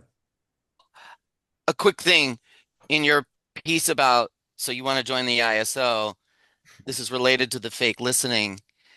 You realize that there's this actually in-depth worked out positions that the that the organization had, and and realizing that in the radicalization phase they had an array of literature essentially to cover all of these questions that was all party literature, right? And so I remember having to figure out, because I took a lot to that, like, oh, really, what you're saying is just like this. I'm going to map this to some historical debate that we've already answered, right? So like part of the fake listening that we were trained to do, that I feel like the ISO was trained, like I was trained to do in the ISO, had to do with, well, we've already worked out all these questions. You're just repeating something that we already knew. And let me just like rush you along and be like, yes, but here's our answer to what you're saying, right? That was something that that's why probably why I didn't sell even close to as many papers as Andy, um, or Brian or any of the people who actually knew how to listen. But I also think that, but so that whole structure of like every question is worked out and we actually agree fundamentally on all these questions. That was one of the fundamentally destructive things where people weren't allowed to like actually explore or disagree or try and make sense of. And I saw that most sharply around in the Obama election, where it was like, no, people are hopeful and struggle is going to pick up. I'm like, actually, I feel like they just I was like, I get the sense that people are less interested in radical politics now because they kind of think, oh, maybe the system's, you know, but none of that, if I just that disagreed with the perspectives coming from the center, then none of that was explored, or you basically got castigated for disagreeing with the perspective. You know, and I don't know if what I said was coherent, but I just wanted to bring that up because at the same time as being trained to like actually go talk to people, I was also trained to do a fake listening thing by whatever argument they made, compartmentalizing it into a very specific debate that I had already read about and already had an answer to. And Yeah. that was an element that disrupted real connection for me. Yeah. I mean, I think like what you're saying is like a huge, like, I never really thought about what you're saying, that the ISO a lot of times, because of something that happened in 1871, the ISO a lot of times would think, think, this is just a repeat of what happened in 1871, like I think that actually had a huge, uh, it's probably a big reason why they tripped up so badly with Occupy and anarchism in general, because they felt like, well, Engels already refuted the anarchists in 1892. Why are we even talking about anarchism and at Occupy? You know what I mean? And it's like, sometimes that stuff can be useful, but like you can't just rinse and recycle answers like that, because historical problems, don't exactly recreate themselves every 50 years. You know what I mean? Like it's always a different situation, at least a little bit, and they just didn't engage. They didn't really engage at all with like where Occupy was actually at and how it actually functioned. And you know what I mean? Because it was like, oh, anarchism has been refuted by Engels or whatever. Mm. um, One thing I would also say with Andy is, I I share. I mean, I don't know. I actually haven't gotten back into the What's Left archives to look at all the COVID related stuff, because I know it seems like that's where you guys, that was the fork in the road, I guess you could say, Yeah. between you guys and like, I guess what you call the mainstream left. Um, so I don't know what any of that, but I definitely identify with like, the whole baptism by fire thing, because like handing out anti-war literature on September 12th, 2001, by yourself, you're not part of any group. There ain't nobody there. If you get jumped, that's it. It's one Yeah. versus whoever. I went through that, and I went through this thing where, I was the most unpopular person in my dorm or whatever, or campus, or, because I was, unapologetically against the war. So because I went through that, like I wasn't afraid to like take up extremely unpopular positions on the far left about Syria, Libya, Yep. Occupy, like once you've been through the fire, once you went through baptism by fire, like in the real world, stuff on the left is just like it doesn't matter. You know what I mean? Like it just doesn't, the barbs that people throw your way, just it doesn't, they don't land because or don't really make a difference. And the other thing I would want to mention, like Matt was saying, like the ISO has all these sort of, and I guess based on my essay, which I haven't read in 20 years or 10 years, that the ISO has all these like in-depth positions on all these country specific, historical specific stuff. When me and my friend Ariel found the ISO and we're talking about joining, like me and him, we made like a pact that if we found out the ISO in any way supported the USSR, we would just be like, bye. That's it. Because like both of us were working class kids, and we just had an instinctual sort of knowledge that whatever was happening over there was not pro working class. That if you were a working class person in the USSR, you were getting destroyed. You know what I mean? Like you were getting screwed. You were an exploited class. You had no freedom. You had no, it was terrible. It was just terrible. So like we didn't know anything about degenerated worker state or we didn't have the theoretical sophistication to really talk about things like state capitalism versus, but it became very clear reading, the where we stand thing made it very clear that like the ISO is not pro Cuba, not pro North Korea, not pro Russia, so that on the face of it was good enough for us to join. And then we were like, but if we find out in the footnotes that, because that's sometimes how it goes, where it's like in a lot of Trotskyist groups, it's like critical support for blank, so it's like you find out later that you actually do support Mm. some of this stuff at some level, But anyway, but we didn't know about all that as 16-year-olds. We just knew that we didn't want to be part of something that was, that was in any way, shape, or form, even slightly pro-Stalinist. Mhm. So anyway, so in fall of 2002, I moved to New York. The anti-war group that I set up or helped establish, I had run the meetings in such a way, in a basically a pretty democratic way. Like everybody had access to the mailing list of each other and each other's phone numbers. We were rotating the chair of the meeting and who would give introductions. And so like I basically ran the things with the idea that, if I die or get arrested or go somewhere else, the group will continue just fine without me. I'm just a cog in a machine. I can be replaced. And that's basically what happened. There was another guy I worked with. His name is Jesse Harasta. He was like a pro IWW, sort of anarcho-syndicalist, socialist type of guy. He was the first person not in the ISO that I called comrade. For me, that was like a big break. It was Mhm. like, because the ISO had this sectarian thing where you would only call other ISO members comrades. But I started calling him comrade before I left in 2002 because me and him worked very closely to manage the group just to make sure who's got the next talk prepared, who's making the flyer, like the basics, the nuts and bolts of running the group and keeping it going. Me and him worked, pretty regularly together to make sure it kept going and not just whatever happens happens. You can't run a group with just whatever happens happens. You have to have some leadership or some organizational continuity. So anyway, yeah, I moved to New York in fall of 2002, started going to Hunter College, and then I was in the Hunter branch for like the next 4 years while I was going to school. And anti-war stuff, obviously the Iraq invasion was like a huge thing.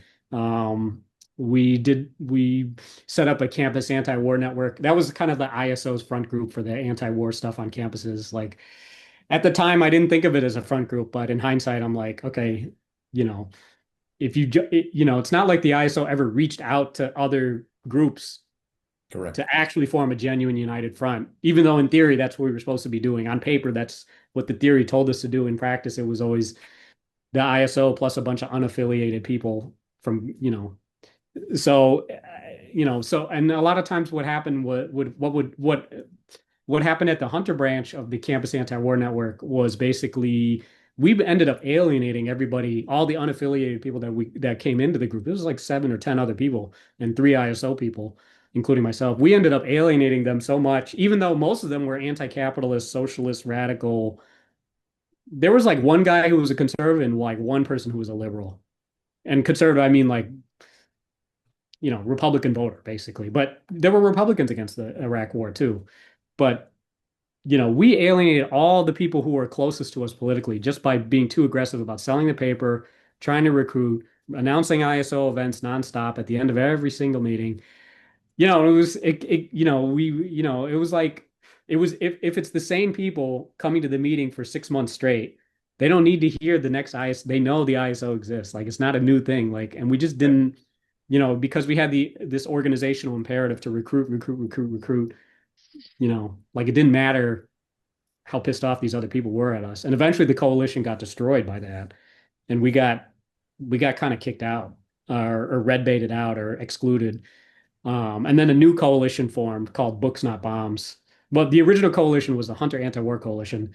And then the student government at Hunter College at that time was like a leftist, Maoist, third worldist people of color group. And they spearheaded a second anti-war coalition after the war started and after ours collapsed, the one that we started collapsed. We kind of joined their group, their coalition, which was more of a genuine united front because this third world, this group is called Student Liberation Action Movement, and they were formed out of like protesting budget cuts throughout the 90s under the Giuliani administration and Pataki. Pataki was like the Republican governor of New York for like a long time. So they basically ran student government, and they would bus people up to Albany to try to protest against cuts and stuff like that. And it was majority all they basically there were no white people in that organization. They were basically, I don't want to go so far to say that they were quote unquote anti-white, but I don't think a white person could actually be a member. To give you some idea of like, Mhm. you know, they were like pro Mao, pro PFLP, pro, person of color with an AK-47 was kind of like their politics. You could put it that way. So the ISO, we struggled a lot because a lot of our members were white. I'm white passing, but I had a third world name. So I don't know. I don't know. I don't know. I don't really know if I registered as white when I was dealing with them. Like it wasn't clear to me what they thought of me. But we had a couple black members who would be the person in charge of interfacing with them to avoid the whole Race the baiting. whiteness stuff, Yeah. any toxic stuff going back and forth. So yeah, so and there was actually a point in the second coalition, anti-war coalition, where somebody in the ISO wanted to bring up that somebody in that coalition was a member of a rival socialist group. I think they were in Freedom Road Socialist Organization, I want to say. They were a Maoist or something like that. And I was like, so basically you're saying like we should red bait this person? That's essentially what it would have been. And Mhm. then that shut that down completely. But it was I mean, it kind of boggled my mind that somebody would want to use somebody's membership in a rival socialist group as fodder in some sort of, and I was like, I don't think that's a good idea. I Mhm. mean, first of all, it's not a good, in principle, it's a bad idea. Like in principle, you Yeah. shouldn't be doing that. Second of all, as soon as they find out as soon as you make that an issue with that person, then it becomes we're also in a socialist organization. Then it's our turn. Like, what kind of precedent are you creating? I mean, I think it was basically just born of frustration that this other person and this other group was more influential in this coalition than the ISO was. And they were trying to find ways to like undermine that. And, there's just, to me, there's certain red lines you just can't cross Mhm. in politics. There's certain things you just can't do. There's certain things that are just off limits. That's probably one of them. Um, in terms of the most exciting thing that definitely that happened that I was part of was on the day that the bombing started, or the day after the bombing started. This was like March 19th. It started on March 19th, and then the day after, everybody was going to walk out, and we called it Day X and go down to Times Square on an emergency protest of the bombing. Like we actually got into a fight with the cops, and we took the street from them. That was cool. That was just like Congratulations. that was amazing. That was just, and this is right after, this is still after 9/11. Giuliani's mayor, and after 9/11, basically all protests were confined in these little tiny penned up spaces, and the justification was, oh, security threats, blah blah, 9/11. You don't want to have a huge gathering of people because somebody could just blow it up or whatever. But it's Um, a free speech zone, yeah, they right? call them free. That's You're a right. They call free them free speech speech zone. zones, I mean, and they were like 20 by 50 or something. They were tiny. So it was a very rainy, cold, miserable out as we were streaming down to Times Square. And, the way the cops had set everything up was kind of like it was kind of like they were herding cattle. The people were just kind of marching, marching, marching, and, cops were just kind of waving people into the pen, and the people were just kind of like cattle. It didn't seem like there was anything you could do about that. And then, some of the ISO people and the anti-war people from Hunter did like a huddle, a spontaneous huddle, because we realized there were not that many cops versus bodies that they were supposed to be policing.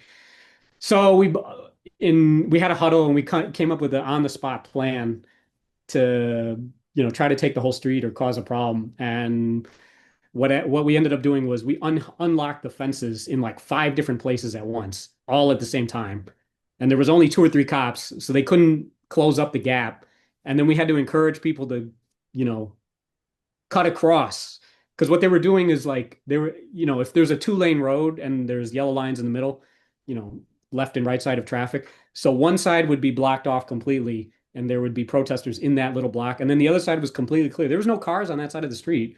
You just couldn't protest there. So we just unhooked the fences and then encouraged people to cross over. And people were scared at first. People were like, I don't want to get arrested, which is fair, no problem. And then once the cops, at first they were like bewildered. They didn't know what to do. And then they called reinforcements. And then a bunch of cops came in. And then there was like, we were like kind of like fist fighting with the cops. And they would grab somebody. And then we would try to grab them back as this hyped up crowd. And we would pull people. They would try to grab somebody. We would pull them back. They would try to grab somebody. We would pull them back. And then at some point, we all locked arms and we were all jumping up and down so they couldn't grab us. And we were like chanting, the people united will never be defeated and all this kind of stuff. It was cool. It was cool. And then eventually they gave up.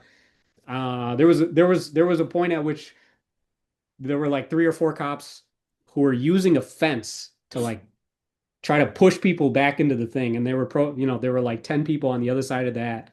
And they were, it was like a tug of war, except they were pushing instead of pulling. And it was like, so that's the kind of like physical confrontation that we were getting into. And some people did get arrested. There was like a handful of people who got arrested and they faced charges. And, they were kind of like, I shouldn't use collateral damage is, a terrible phrase, but they were like the unintended victims of, they just got arrested and we couldn't unarrest them, essentially. Like, and it was all kind of chaotic and unplanned. And, it's just something that kind of that's kind of like the risk when if you do get into a thing with cops in a physical confrontation, Yep.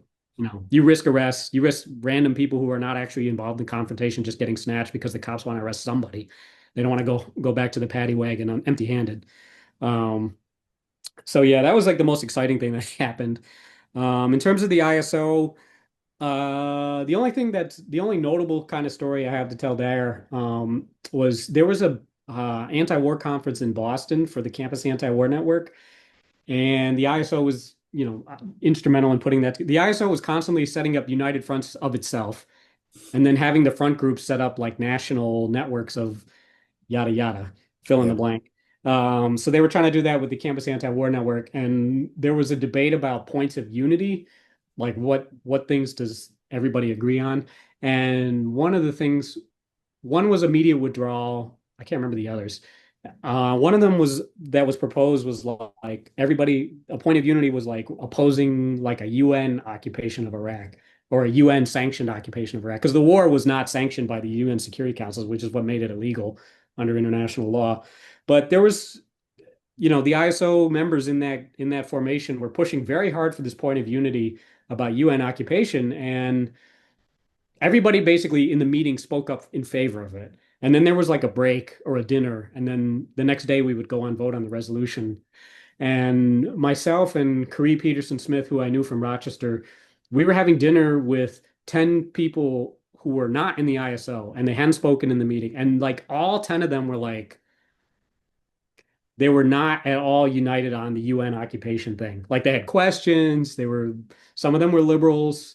I mean, a lot of it was just confusion. Like they didn't necessarily understand the issues, but it was like because they weren't trained ISO cadre who had been used to speaking and arguing and like they weren't confident enough to like voice their objection against people who are confident.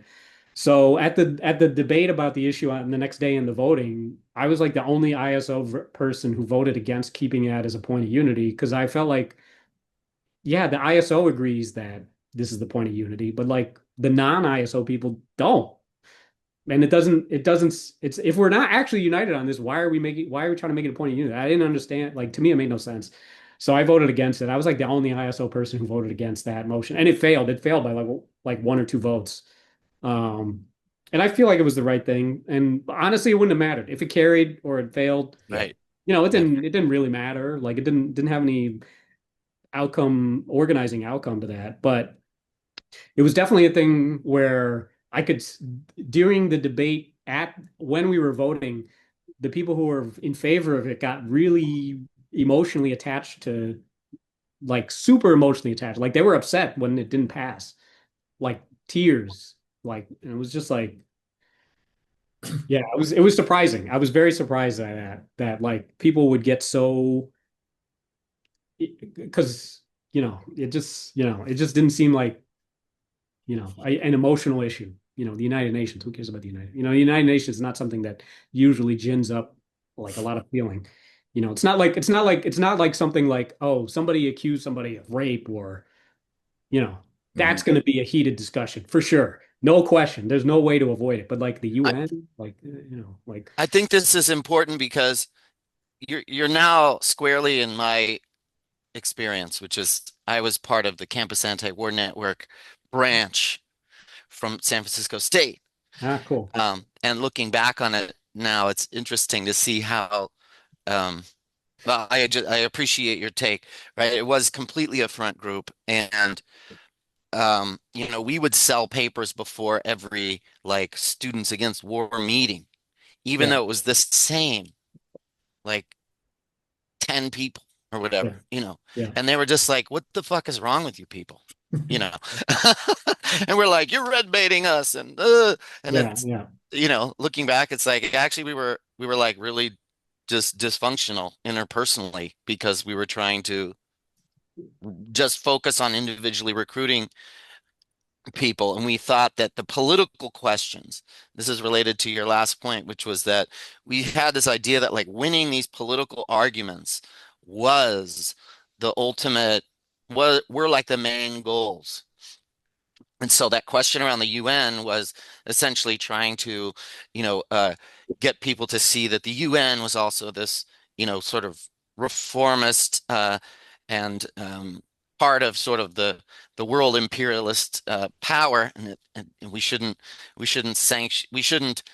basically look to the UN. And so it's amazing now to think about like how basically overall politically irrelevant that question was and is. And yet the way that we were, the way that it was kind of, and this is probably has to do also with kind of the middle class nature of the leadership, but also I feel like the idealism behind the the way that the ISO saw its project, which was that like winning these political questions was how you build the right kind of organization, as opposed to understanding there will be a process of development with groups of people, and that what was more important was getting people to actually genuinely learn lessons together, honestly learn lessons together.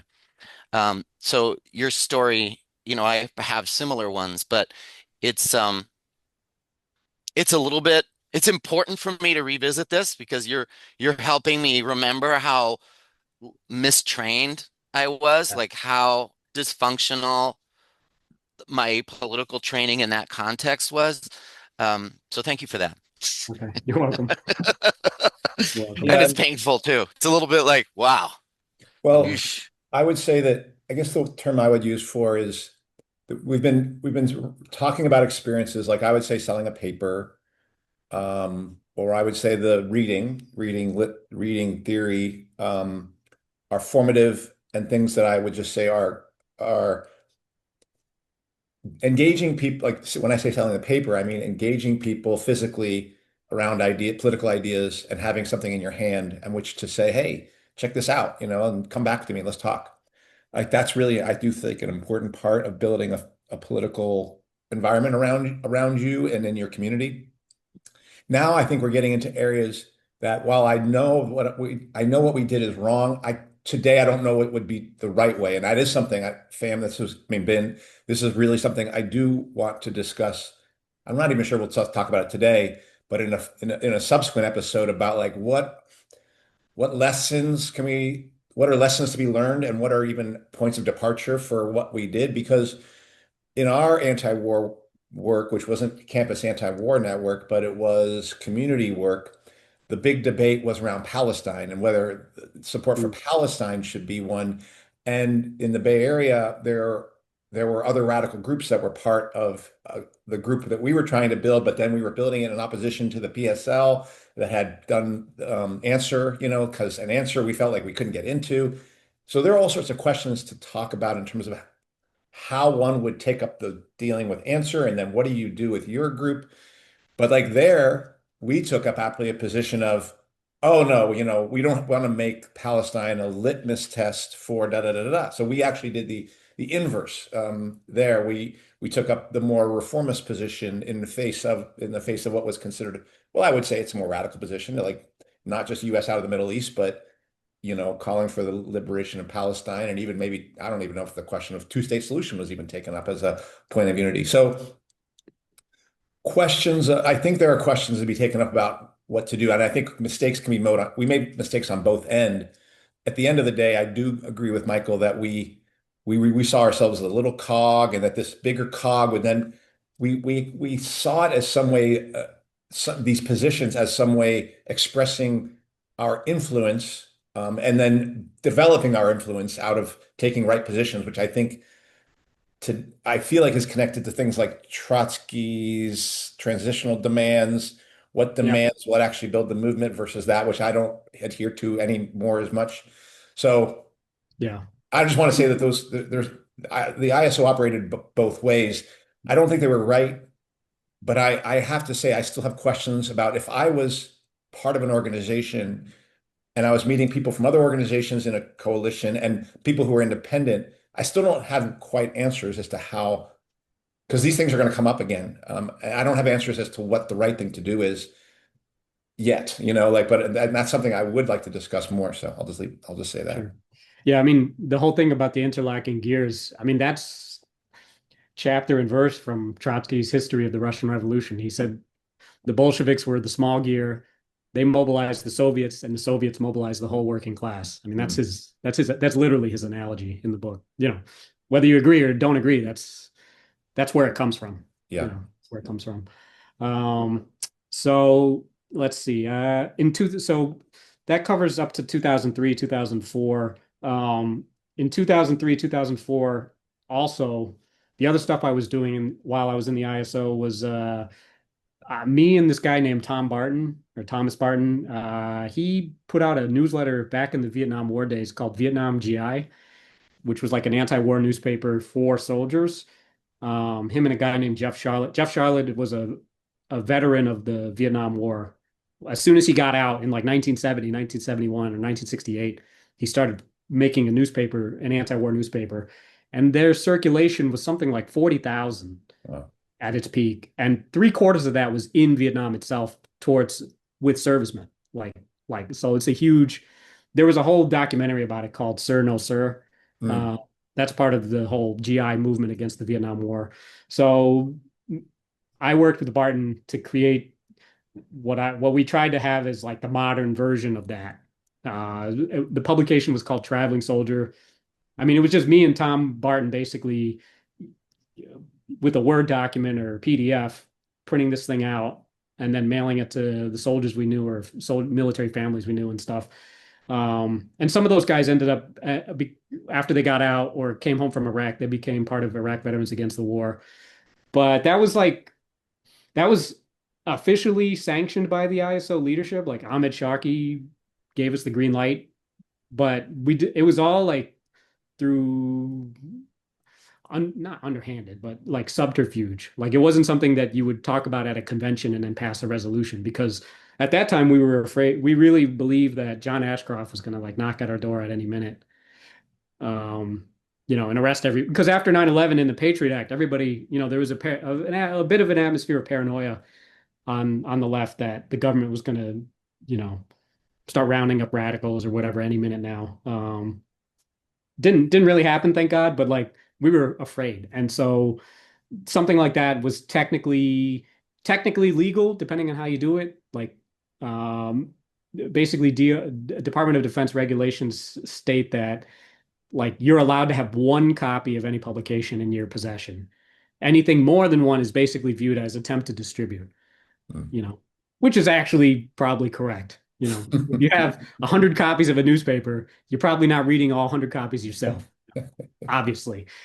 So, we were trying to do like kind of like a little bit like underground work, and we had like a PO box and all this kind of stuff. And, we didn't get very far, but I felt like something that it kind of became a persistent theme for me at ISO events and meetings and anti-war stuff too at the Campus Anti-War Network was that like there was a lot of talk about soldiers revolting against the Vietnam War. And I had done a lot of reading at that time to try to learn the lessons of the movement of this. If you want to succeed in stopping the Iraq War, it kind of makes sense to like try to learn what worked with the Vietnam War. How did they stop the war? And there in every ISO talk, there almost always was some section about working class soldiers revolting, yada yada yada. But there was basically never any organizational. They never took that to the level of like, okay, so what do we do about that like right now with the soldiers in Iraq? And there was a huge after the invasion, there was a huge swelling of anti-war sentiment in the military, because they were sent without proper equipment. They were told they would be liberators. There's all this. I don't want to relive. I don't want to revisit all that. But there was a lot of anti-war sentiment because not just it was anti-war, but it was also because of the way the Defense Department chose to wage the war that was screwed up and really pissed people off and made them open to anti-war ideas. So there was a huge opening there, and I was like, how come nobody's taking advantage of this or trying to do something with it? And so like, I went back to like the 21 points of the Comintern, and one of the points of entry that you had to do if you wanted to gain admission to the Communist International was you have to agitate among the troops. You have to do something, you know. And I cited that in an internal document that me and Tom circulated with Ahmed and all that. And eventually they signed off, like, quietly, unobtrusively. But so that's kind of like that's something that kind of became a persistent theme was like I got kind of annoyed or frustrated that a lot of times people were giving speeches and saying, we should do X, we should do Y, we should do Z.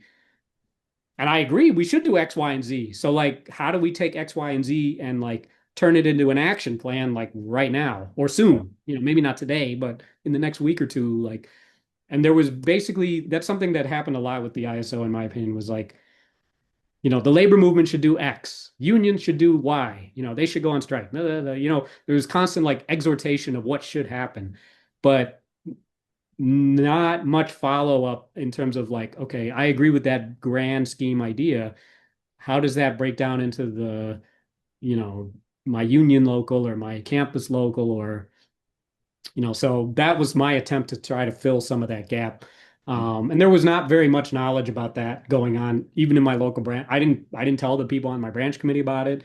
The district organizer at the time, Meredith Kolodner, she did know about it because she was like listed as someone if Tom Barton had he was an older man. He was like 70 something at the time he's doing this stuff with me. And I was like, learning from him how they did it back in the day.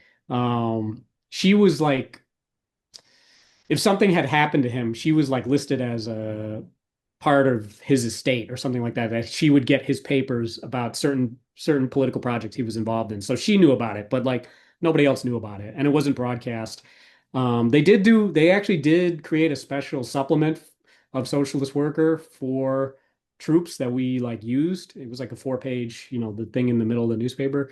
They did create that at some point. But it wasn't advertised to the whole organization that this is what it's really for or whatever. I mean, it wasn't just for us. It was, I don't want to make it sound like that either, but it was like a supplement just devoted to the soldier issue and quoting soldiers in Iraq complaining about the war and all that kind of stuff. And then the other thing that happened in 2004 was that there was a whole debate about whether to support Ralph Nader's 2004 campaign. Um, and my recollection, and I haven't gone back to look at the documents to see if I'm actually recalling correctly, but Todd Chrétien, who was the West Coast organizer of the ISO, was like enthusiastically, yes, we should endorse right now and get involved in whatever campaigns. Maybe you guys might know better than me because you guys work with him closer than I did. And then the steering committee position was kind of like less enthusiastic. It was like, we should probably endorse, but there's some weird stuff going on with Nader in this camp because he was sucking up to like Pat Buchanan, which sucked, which was horrible because Pat Buchanan is like this right-wing anti-immigrant nativist asshole. And then my position, I was like in the left minor, the ultra left minority, you could say. And I was saying basically we should endorse the campaign if it meets certain conditions, 2 or 3 things. Nader should have a better position on Iraq and a couple of other stuff like don't mess with the Reform Party and the Buchanan and all that. So anyway, like that was the only time I ever had an open conflict with the steering committee on an issue, and it was debated at the 2004 socialism. They gave me my 10 minutes or 5 minutes to talk, and then Todd talked, and then the steering committee talked, and then there was a vote, and I got like 3 votes. And the steering committee position got, I don't know what it was, hundreds of votes, I guess. I don't know how many people voted. And then Todd's position had definitely more than mine, but I don't remember, all that. But that was the only time I was I didn't ever. even know there was such organization within the ISO. Oh, yeah. Like we didn't call, there was factions were not allowed. I didn't really think there was a need for a faction because we were just advancing different. It was a very specific fork in the road. Should we go left, right, or center? You could put it that way. And I was saying we should go left. The steering committee, you could say, was the center. Todd Chrétien, was saying we should immediately take a right turn. I mean, I'm not saying his position was right wing. I'm just making an analogy. Yeah. Because like usually when you get into factions, usually it's not one issue. It's usually there's a whole bunch of issues that we have problems with, and we have a different, there's usually a bunch of other things. So just for this one thing, whether or not to endorse, I'd never really thought about creating a whole faction. I just figured I'd make my case. If I lose the vote, I lose the vote. It's not the end of the world. Not everybody agrees with everything, and then after the vote, that was that. And like my position, I think, was characterized as ultra left, and probably that was true. So I felt like the only thing I learned about that debate or from that debate or that I took away from it was kind of like it's better to me, it's better to explain and argue, like work out all the arguments. And then if somebody's ultra left, that should be in the conclusion rather than the leading thing. Because like as soon as you say somebody's ultra left, pro-imperialist, racist, as soon as you put that in the headline, you've just shut down the actual discussion and argument about and sorting out whether or not this is a good idea or a bad idea. Like, I don't think in general, I try to avoid, I might disagree with somebody, but I'm not going to label them a sectarian. You know what I mean? I'm going to try to I might expose the fact that they're a sectarian through the actual paragraphs that I write. You read it and you're like, okay, this other person is sectarian. Like, but I let the reader draw that. If they want to call them names, let the reader do that. I try to avoid doing it because I feel like it short circuits the process of the debate and discussion when people start throwing around epithets like from the jump. So I try to avoid that in my arguments with, like I might say it's not good to support X dictator, but am I going to call them a Assad apologist or a counter-revolutionary? Like, no, I don't. I generally don't want to do that, especially if there's someone on the left. if it's actually Assad, yeah, I will call Assad a counter-revolutionary. If I think, you know what I'm saying? Like Yeah. it's, if I think somebody's misguided or confused or has a wrong position, I'm gonna try not to box them in so that they can't retreat. That's something Tom Barton actually taught me when I was working with him on Traveling Soldier, was that like you should leave people room to retreat or shift or change their mind, and not like pigeonhole them and dump cement on them so they can't leave the pigeonhole. It's not a good idea. And that's partly also why I don't get too worked up about like how I label myself or how I label other people or what their specific ideology is, because people's ideas change, or Mhm. people have like contradictory ideas, or one day on Monday somebody wakes up as a liberal, on Tuesday they become a Marxist, on Wednesday they become a Trump voter, hopefully not.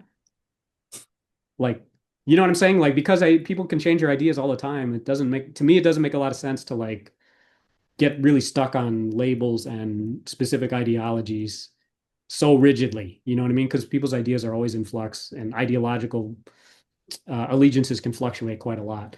So yeah, that's the two things I got from that debate. And then at that point, like I basically had to leave the ISO, um, because I graduated college, and my first out of college job paid me so low that I had to get a second job. So I was working like 7 days a week at a restaurant, between a restaurant and like a white collar office job. So I had to like leave the ISO for like 3 years, from 2007 to, I mean, I didn't rejoin, but I thought about rejoining in 2010, 2011, after I got a better job where I didn't have to work so much. So that was when I started thinking about, that's when I left the fishbowl. I call the ISO the fishbowl, only because like when you're inside an organization like that, it's like being in a fishbowl in the sense that like you can see stuff on the outside world. Like, Bush is president, things are happening, but you don't really, your perspective is kind of skewed by being inside the organization. You know what I'm saying? Like, you don't, how you look at things is not how the average person sees things Mhm. most of the time, because they're not trapped in this little bubble of self-reinforcing ideological policing, or whatever you want to call it. Whether it's Trotskyist or Mao, it doesn't matter. It doesn't really matter what flavor of ideology. Jehovah's Witness, they have the same, it's the same thing. When you're inside the group, the world looks a certain way on the outside. And then when you're outside the group, you see the same stuff, but it doesn't really look the same. And it's not the same dynamics. Um, Well, so my time outside of the ISO, like, it just made me realize, it gave me more perspective. Like, it made me realize like nobody in the working class cares about how we word our flyers, or like, you spend so much time in meetings debating like minutia of, do we include Palestine and Yemen and Lebanon, and like, you know what I'm saying? Like, that gets lost in the big picture scheme of things. When you have a rally, people are only going to remember one or two ideas, basically. They're not going to remember the 10-point list of demands. But like in leftist meetings, you spend a lot of time with a microscope, working out the specific details of something that in the big picture is probably not going to matter that much. Certainly not going to matter to the average person.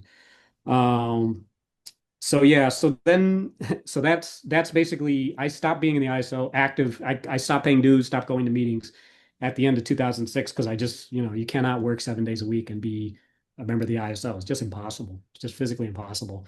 It's kind of funny though. I got an email from Joel Geyer explaining, I don't know what, I forgot what we were communicating about, but Joe Geyer, who was a member of the steering committee, um, and he was in the group that kicked out the people who formed the ISO back in 1977. He kicked them out of the International Socialists. Anyway, I told him, look, I'm not a member right now because I just, I'm working 7 days a week, barely making ends meet. And he was like, he sent me a message like, oh, the revolution doesn't wait.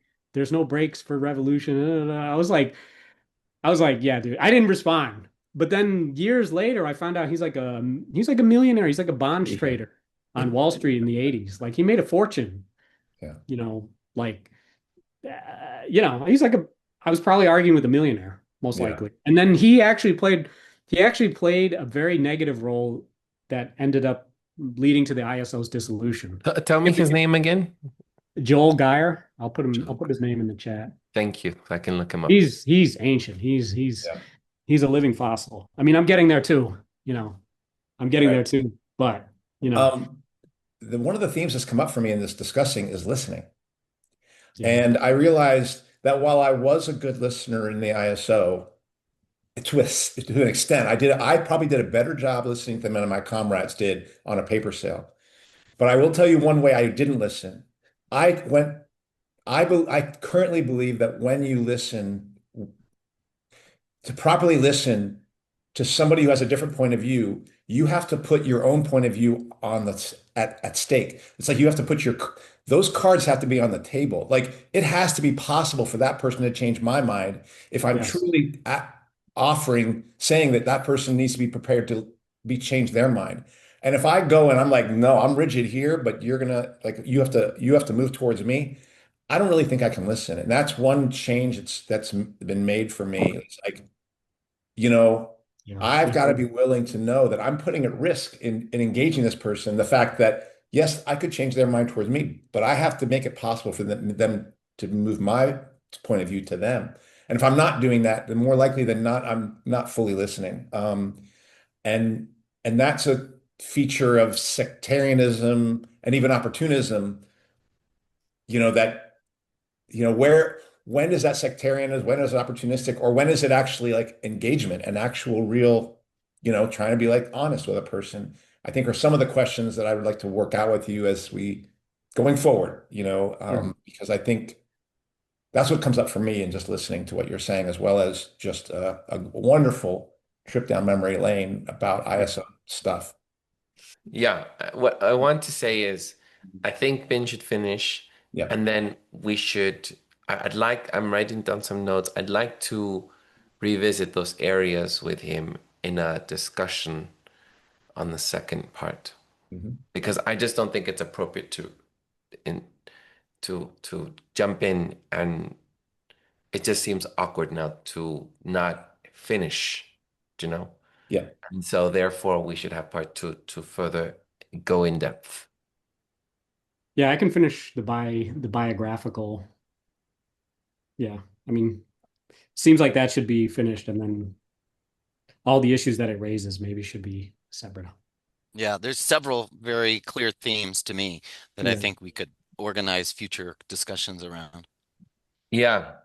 For example, I'd like to know if the three of you decided to join, not right now, this has to be edited out. But if you three would have wanted to join uh the different groups that were formed right afterwards, there was the socialist groups that formed after 2019 once the ah, ISO dissolved. Uh, gotcha. But anyhow, let's finish. Question. And I think that that's what I'm doing for me. It's just trying to, because there's a lot. So I do some bullet points and then we can revisit those points. All right, I will try to finish the biographical stuff because the elements that are in the first part of the story end up shaping a lot of the second part. So basically, from 2007 to 2010, I'm working 7 days a week for 3 years with no vacation, no break. Like, um, actually, I mean, it sounds bad, and it was kind of bad, but I don't know, it wasn't as hard as it might sound, I Hmm. guess is what I'm saying. Um, but when you're in your mid 20s, you just have a lot more energy to do stuff like that. You know, if you're at 45 or 55 working 7 days a week, you're probably not in, that's not going to go well in the long run. Hmm. So basically 2010, I get a new job that's paying me significantly more. So then I can just quit the second job at the restaurant. And then I start rethinking, like, because I'm still a believer, I'm still a believer in the ISO basic mission and all that. I start thinking about rejoining, but I didn't rejoin right away. I didn't feel like, I don't know, there was nothing compelling in 2010 for me going on that was like, like my personal situation got better, but I wasn't rushing to just jump back in either. Cause like, it's not like if there had been a war going on or some, hugely electrifying, important thing going on. Like, yeah, but like in 2010, that was like the rise of the Tea Party. It sucked. It was not a fun. And that was, I think that was the year the Deepwater Horizon BP thing, Mm. with all the oil everywhere. It's just like, it sucked. Honestly, as a leftist, And Obama was president. yeah, Obama was president. I never liked the guy. Look, I mean, this is getting into personal stuff, but like, I just thought he was a cornball, to be honest. Like from the jump. Like I understand Marxist theory, you understand things in a hopefully even a more deeper way than the average person who's not paying attention to politics. Like I'm not talking about that. I'm talking about just like on a personal level. Like I didn't understand what the hype was, like why he's so like people were like worshiping this guy and stuff. And I was like, whatever. And then the thing that really irked me about him was when the whole Reverend Wright situation where I mean, Reverend Wright got him and Michelle married, like they were close. They were tight. And then one day he's just like, just threw him under the bus like nothing. I was like, this guy sucks, man. I don't care about this guy. But that's not affecting the political assessment and all that and whatever. But there was nothing happening at the time that was particularly interesting to me that would compel me to rejoin the ISO. And then that actually changed in 2011 with the Arab Spring. That was like, okay, you know, it makes sense to want to join a revolutionary organization or revolutionary leftist organization when there's revolutions sweeping the globe and then ending up on our shores in the form of Occupy Wall Street. And also, I think the Wisconsin thing, Yeah. the Wisconsin uprising was in 2010, and there was some people were chanting about Egypt or Tunisia or something so there was some overlap. The influence of the Arab Spring was starting to be felt in sort of American leftist politics. So yeah, the Arab Spring breaks out. I'm starting to thinking seriously of rejoining the ISO. And the Libyan revolution, like there's revolutions in like a bunch of Arab countries, and the Libyan revolution is like the first one that's kind of controversial on the left, I would say. Like everybody supported the Egyptian revolution, everybody supported the Tunisian revolution. Yay, get rid of these pro-US dictators. Very easy for leftists who are anti-US to just, support that. But then it gets complicated with Libya because Gaddafi's like an anti-US dictator, and lots of leftists like PSL, Party for Socialism and Liberation, and not just them, but basically oppose the revolution in that country because they're toppling an anti-US dictator, and therefore that's a win for US imperialism. That's how they see everything that happens in the world for them is like that helps US imperialism or hurts US imperialism. There's no other factor in their thinking, basically.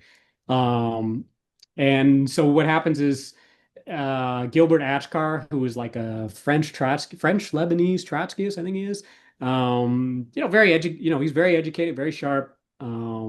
He basically caused a lot of controversy on the left by supporting the revolution and like the intervention by the United that was sanctioned by the United Nations to militarily stop Gaddafi's tanks from rolling into Benghazi, which is a hotbed of the revolution at that point. And so he stirs up a lot, and there's a lot of, so that creates a lot of debate. Not everybody agrees on the Western left. And my initial position was basically the same as the ISO, which is like revolution, yes, intervention, no. To sum it up, basically, PSL's position is revolution, no, intervention, no. But what ends up happening is what actually happens in the real world is the Libyan revolution, the people leading it, and the people in the streets too. It's not just a bunch of guys sitting in a hotel suite, a 5-star hotel suite. It's not just them, but the people in the streets were demanding intervention in the form of they call it's not they don't think of it as imperialism though because they're asking for it, whereas they didn't want foreign boots on the ground. But basically the Libyan revolutionaries, pretty much all of them are like pro airstrikes on Gaddafi's forces because that's how you stop tanks is with airstrikes. I mean, there's just no other way around it. And so the ISO position kind of collapses because if the ISO is saying revolution, yes, intervention, no, but the revolution itself is saying revolution, yes, intervention, yes, It's like your position is basically your position is no longer relevant. If you're saying revolution, yes, intervention, no, and then intervention takes place anyway, you're just saying things that don't matter. The way things have developed has just gone beyond your original starting point, or you lost the argument. You could put it that way too. So I initially went after Gilbert Achcar, and I actually wrote an essay. The title was something about calling him a cruise missile Marxist, something like that. Yeah, I still think it's good. Clever. But I'll get into that in a minute. But like, so, and they published it. Socialist Worker published it. I wasn't a member of the ISO at that point. They published it, but then they unpublished it. Within 24 hours, it was gone, and I wasn't notified. So I emailed Alan Moss, and I'm like, did the link break? Am I not seeing it on the front page for some reason? And he's like, oh, I don't know. He gave me some like hemhaw, you know, verbal jujitsu, dancing around, whatever. I don't think he gave me a straight answer. Let me just put it that way. I could be wrong, but like the answer reads like he's not being straight with me. Like he could have just said Gilbert Achcar got upset and we don't want to upset him. I think that would be the honest answer, honestly. Mm. And that's fine. You want to preserve a relationship with an important left intellectual and you didn't want to like attack him personally, it was a personal attack, like, whatever. Like I might not agree with the decision, but at least that's the honest answer of like why it happened. You know what Mhm. I'm saying? That's all I was hoping for, but I didn't get that. I got some like weird hem haw something ChatGPT before it was ChatGPT. You generated AI slop before AI, something that says something without saying anything. So that irritated the hell out of me. And Our then tradition calls it opportunism. opportunism. Yeah, I mean, yeah, Our yeah, tradition calls it sure. you can't be straight. Right. Basically, a person who uh, we're trying to court Yeah, doesn't like what you said, but right. I have to somehow make it seem political. Right, right. Some principled thing. Right. Exactly. I mean, you know, I think it would have been fine if he just said, upon further reflection or debate, we felt like it crossed the line into a personal attack and we didn't want to do that. I think that's a fair, I don't think that's opportunism, personally. Mhm. Like I can see the argument in favor of saying that's opportunism. Like it's like It's to the me that's like a matter of dishonesty. debate. Yeah, The that I mean dishonesty is the opportunism. right, the dishonesty is the right, exactly. I agree with that. So that got me very irritated. And then it made me think like, okay, if I rejoin the ISO, hypothetically, how would that be addressed if I don't agree with a decision that the editor of the newspaper made? And that's when I started thinking like, how did the Bolsheviks deal with that? Because surely there must have been cases where somebody published something. You can't unpublish stuff in a newspaper in 1917 because Yeah. that didn't exist. But there must have been disputes about stuff that gets published and doesn't get published and blah blah. There had to be something, right? So that's what led me down the rabbit hole of digging into like how did the Bolsheviks handle situations like this? And that's when I started looking at how did they elect their central committee? How did they get their newspaper out there? How were those decisions made? Who controlled what? Who controlled finances? Blah, blah, blah, blah, blah, blah. And that's when I like kind of inadvertently stumble onto the whole slate system not being used by the Bolsheviks and that they elected their central committee. Well, there's a couple different things. The Bolsheviks weren't a party. Number one, they weren't a party. They were a faction of a party. And basically, the way they did elections was the people who got the most number of votes ended up on the steering committee. It wasn't a unified block of a list of 10 names, and you can vote for or against this. And if you don't like these 10 names, you have to come up with your own other 10 names. They didn't do it like that at all. So when I realized that, I was like, oh shoot, well, that just kind of opened my mind to like, what else didn't I know that I should probably know? Since we're always talking about the Russian Revolution, we never really delved into the nitty gritty of nuts and bolts about how these things, how decisions were made and how organizing actually happened. And so it was in that process where I ran into the debate between Lars Lee, Chris Harman, John Molyneux, and a couple other guys in the historical materialism. It was like a debate series that they had. And Lars Lee's contribution had like a couple paragraphs talking about how Tony Cliff, the British socialist that the ISO used to promote his Lenin books, basically engaged in plagiarism and said a lot of misleading stuff. And, it was all footnoted. It was all documented that this actually happened. Hmm. And that just blew my mind. I was just like, holy shit, I didn't know all this. I had no idea that. I just took it for granted that Tony Cliff was basically correct about his view of Lenin. And, I didn't know, I had no idea that, you know, I just didn't, I never read a contrary point of view, basically. Hmm. Like I had read other Lenin books, but they had never talked about stuff like bending the stick or the specific things that Tony Cliff claimed Lenin did and stuff.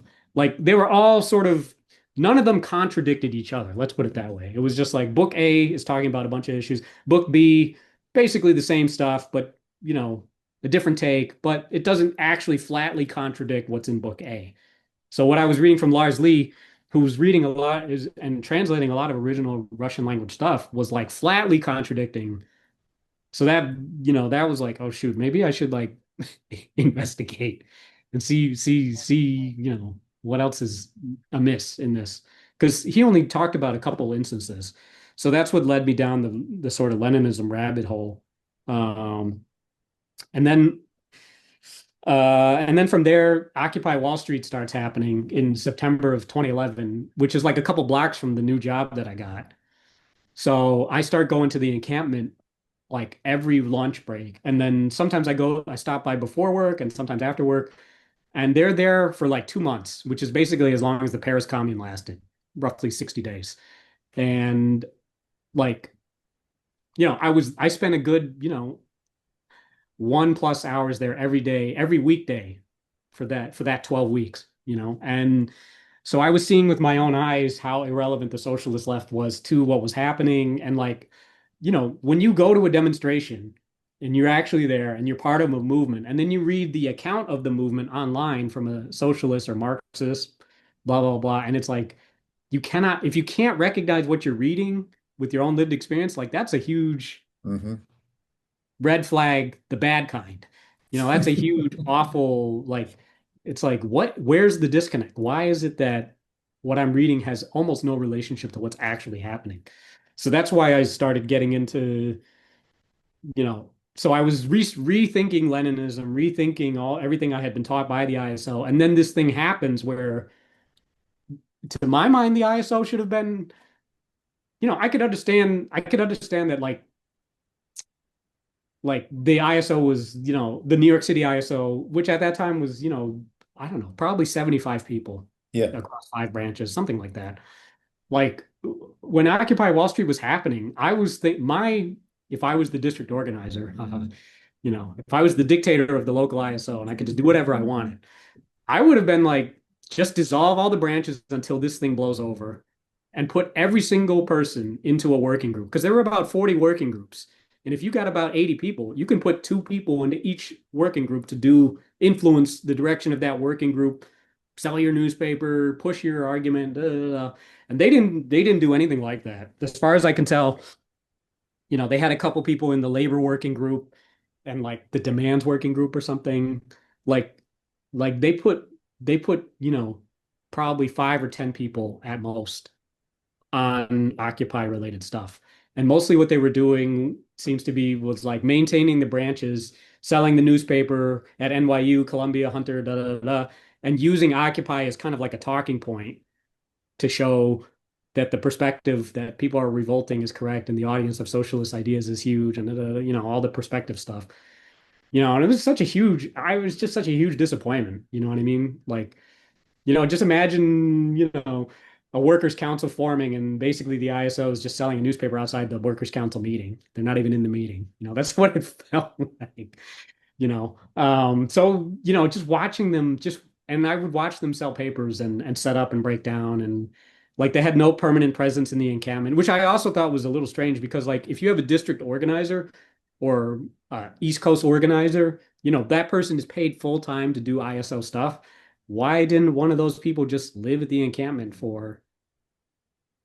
and just build relationships and talk and get to know people and There was nothing, they didn't do anything like that whatsoever. They just, it seemed like what they did was just maintain the branches and the routines that they had. And then Occupy was like this little thing that they shifted a couple resources to. And I don't know what it was like in the Bay Area. I assume it's relatively similar. But it was shocking. To me, that was It shocking. depends. It Yeah. depends where I was in a working group in SF and there were a Okay. lot of assemblies. I just think it took a long time, some of the assemblies, but Mhm. Yeah. it just depended where in the Bay Area one was. I think some of the outside ones outside of SF were more were getting things done. Anyhow, go ahead. Oh yeah, yeah. No, the General Assemblies were a nightmare. I didn't sit through any of those. I was looking at the working groups. Like the way Occupy kind of worked was like every group is working autonomously. Nothing important from that group will go to the central GA. Like the GA was just like you just get nothing done there. Whereas all these little working groups are like, we're going to have a protest and we're going to protest this bank or we're going to set up a garden or we're going to march on somebody's speech or, you know what I mean? Like there was so much action was happening through the working groups that I just felt like you could just ignore the General Assembly altogether because nobody paid attention to it really. So from there, I wrote that piece, Occupy and the Tasks of Socialists, which I submitted to the Australian Links website because I had a feeling they would publish it and that ISO people would read it. Because if I sent it directly to the ISO, they would just never publish it because it was critical. Right. Yeah. So I knew, I had a feeling that they would read it and that it would go viral among the socialist left because, I'm a former ISO member writing, critiquing some of the stuff the ISO was doing. And I felt like it was a fair critique. I didn't say, you guys are opportunists, you guys are sectarian, you guys are, you know, I was just like, here's what the ISO said, here's what they left out, here's what they probably should have done instead. Blah, blah. I didn't say the ISO got every single thing wrong. Like it wasn't, any fair-minded person would read that as like you could say I was right or wrong, but I wasn't like just shitting on them, which is a lot of what internet leftism is just shitting on other people you don't like or whatever. And so I got in contact with a lot of people because at the end of the article, I was like, if you agree that the socialist left as it's currently constituted as a bunch of sects competing with each other, which isn't helpful or useful, and history is basically leaving us in the dust at this point with anarchists leading anarchists are leading this thing and socialists are barely catching up. Email me. And so a lot of different people from a lot of different tendencies email me, like Eric Blanc, he emailed me. I was in contact with people from the Kasama Project. I had people from Socialist Alternative emailing me, from the Socialist Party, from DSA, because I was trying to put forward some type of regroupment initiative to like it was like it just seemed insane that you could have 5 or 10 newspaper selling groups all competing with each other, all of them not relevant at all to Occupy. It seemed like we all sort of agree on a lot of the basic stuff. If we want to influence Occupy's direction, especially to compete with anarchists, we're going to have to like pool our resources at least a little bit and coordinate. And I knew when I made that appeal at the end that like the groups themselves were not going to go for it. Like I already knew. But by putting the call out there, I figured what would happen is the people who are dissatisfied in a particular group who had a healthier mindset, like a lot of people would stay in a group because it's the only game in town. You know what I'm saying? And they're not happy with the group where the group is going, but they're in it because it's like, I don't want to just be alone or be by myself. You know what I'm saying? So I figured those people would reach out to me, and that's basically what happened. So I was trying to gin up some multi-tendency cooperation and use that as the basis of starting some type of formation where everybody's at least under the same roof and talking, and coordinating some type of effort. Um, and that's basically how the North Star website that I launched with Louis Project got set up. And that was kind of the general purpose, was to have conversations in a place that involves the existing left, but isn't reducible to the existing left. So like if you're an independent person who's not in any group, you could submit something, and get published. And because like all the party line publications are just so narrow, you know what I mean? Like PSL would never publish a dissenting view from a PSL member. The ISO, the range of dissent in the ISO was very narrow, like super narrow. You couldn't challenge, you definitely could not challenge Tony Cliff. You definitely could not, there's a lot of stuff that's off limits. So the whole point of North Star was a place where people who are dissidents, like the renewal faction of the ISO, could get a fair hearing. If the steering committee had submitted a document or an article saying the renewal faction is bad because, we probably would have printed it, as long as it didn't say stuff like you're a CIA agent and just insane stuff like that. We probably would have printed it, but they never engaged. They would never engage with stuff like that. So the renewal faction, the North Star would like cover them as a journalistic thing. Like, here's the thing that's happening in the ISO. Here's their documents. Here's their arguments. Here's what happened at the steering committee thing. Here's where at the convention where they got expelled. Some of the stuff I was doing got published in their documents because I had discovered that the whole Caterpillar stock sale happened. Nobody in the ISO knew about that. Nobody bothered to check the 501(c)(3) filings. And then the other thing I was doing with the North Star was like covering the Arab Spring in a way that I thought the revolutionary left should cover, but wasn't for a bunch of reasons. So there was a big focus on Syria and Libya. I was in contact with a guy from the Tripoli Brigade, which was like a fighting group in Libya. And he was like, right, he was like denouncing. He would read what PSL said about the revolution, that it's anti-black and all this type of stuff. And he would send me photos of like they had black units. They had actual whole black units, and they had like a black general who was part of the revolutionary forces. So like, if you're saying the Libyan rebels are all like a racist lynch mob against black people, you know, it gets hard to sustain that argument when you have actual black rebels, and some of them are generals. It's not like they were just cannon fodder. So there was a lot of like independent journalism going on there that I didn't see anybody on the revolutionary left doing, and it kind of made me very skeptical of the claim of being a revolutionary leftist. If every time a revolution breaks out, you find a way to disown it. Did you have What's the face any fucking point?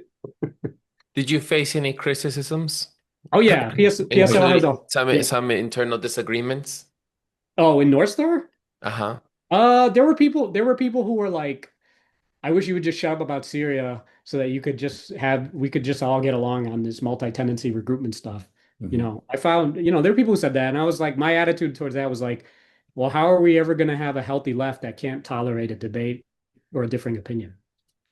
Like, we have to learn to work together despite, especially on foreign policy, where it's like, me and Andy might disagree about a certain foreign policy issue, but like, we can yell at each other till we're blue in the face, but we're not going to impact Mhm. directly what's happening in that country.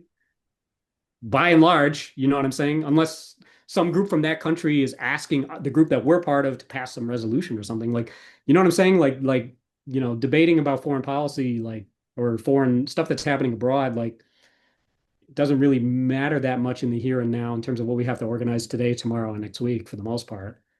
You know what I'm saying? Like I published stuff on the North Star by somebody who quit PSL because they were unhappy PSL was undemocratic, but they agreed totally with PSL on Syria. And they wrote an article denouncing me. And, I published it. I cleaned it up. I cleaned up the editorial, the spelling and all that. I edited it, and I polished that turd as much as I could. And that's part of I tried to give it as fair a thing as possible. Like, I could think they're completely wrong, but there has to be room in a healthy socialist organization for some wide-ranging debate. I mean, there still have to be red lines, but they should be, generally speaking, pretty large, I think, for the most part. And so that was like the only pressure I would say I faced inside the North Star sort of milieu, was people wanted me to stop talking about Syria. Um, Does it still exist? no, no, I had to resign because the person I was living with, it was like a dysfunctional slash abusive living situation. And my hand was forced by stuff that was going on at home. I had to quit. I didn't want to quit, but I remember that. it was under duress, Yeah. So I had to write a resignation letter saying I have to attend to personal problems, blah, blah, blah, blah. So then, the people who took over were kind of pro-Assad, you know, and, the stuff that the quality of the material took a sharp downward and it stopped being, as much of an interesting or useful website for any type of leftist rethinking of important questions. I see. Um, Because I was trying to look for it right now and I yeah, can't it's not. find it. Yeah, it's too bad. It's It unfortunate. was on the Info. Yeah, it's owned by some Chinese spam or I don't know, something. Yeah. It's one of those websites that's owned by some other whatever. Anyhow. Um, Yeah. so yeah, the one funny story I want to tell about Eric Blanc, or two stories I want to tell related to North Star. Well, Eric Blanc, he was in a group called Socialist Organizer at the time. Um, and I think he's the son of some important or bigwig Trotskyist person in that group. But I Alan don't, Benjamin, huh? his son is he's the son of Alan Benjamin, who's the leader of Socialist Organizing. Oh, okay. Okay. So that's what it is. So anyway, but clearly he's more open-minded than his father, I guess. So, he came to New York and we met. This is during the North Star era, 2012, 2013. And, we had a friendly conversation. He basically kind of, he was definitely reading my Leninism arguments, and it definitely played a role in some of the stuff he ended up doing later. But he came to New York City to go on The Daily Show. The Daily Show invited him, and I think her name is Maria Savart. She was the national organizer of DSA for like 15 years or something. She was like their main office person holding the group together for like from 2011 to like 2024, something like that. So they were going to have both of them on the show. We met, we talked about regroupment, state of the left, blah, blah.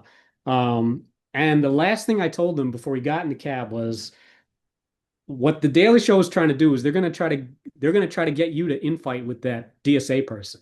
Don't fall for that trap. That's the whole thing that they're trying to, so don't fall for it. And then I see the clip, and that's exactly what he did. He went right for it. He's like, yeah, DSA is a capitalist organization, and da, da, da, da, da. And then the Daily Show got the DSA person to be like, no, we're not a capitalist organization. Da, da, da. So it was like, it was just crazy because it was like, dude, the last thing I said to you was avoid this obvious trap.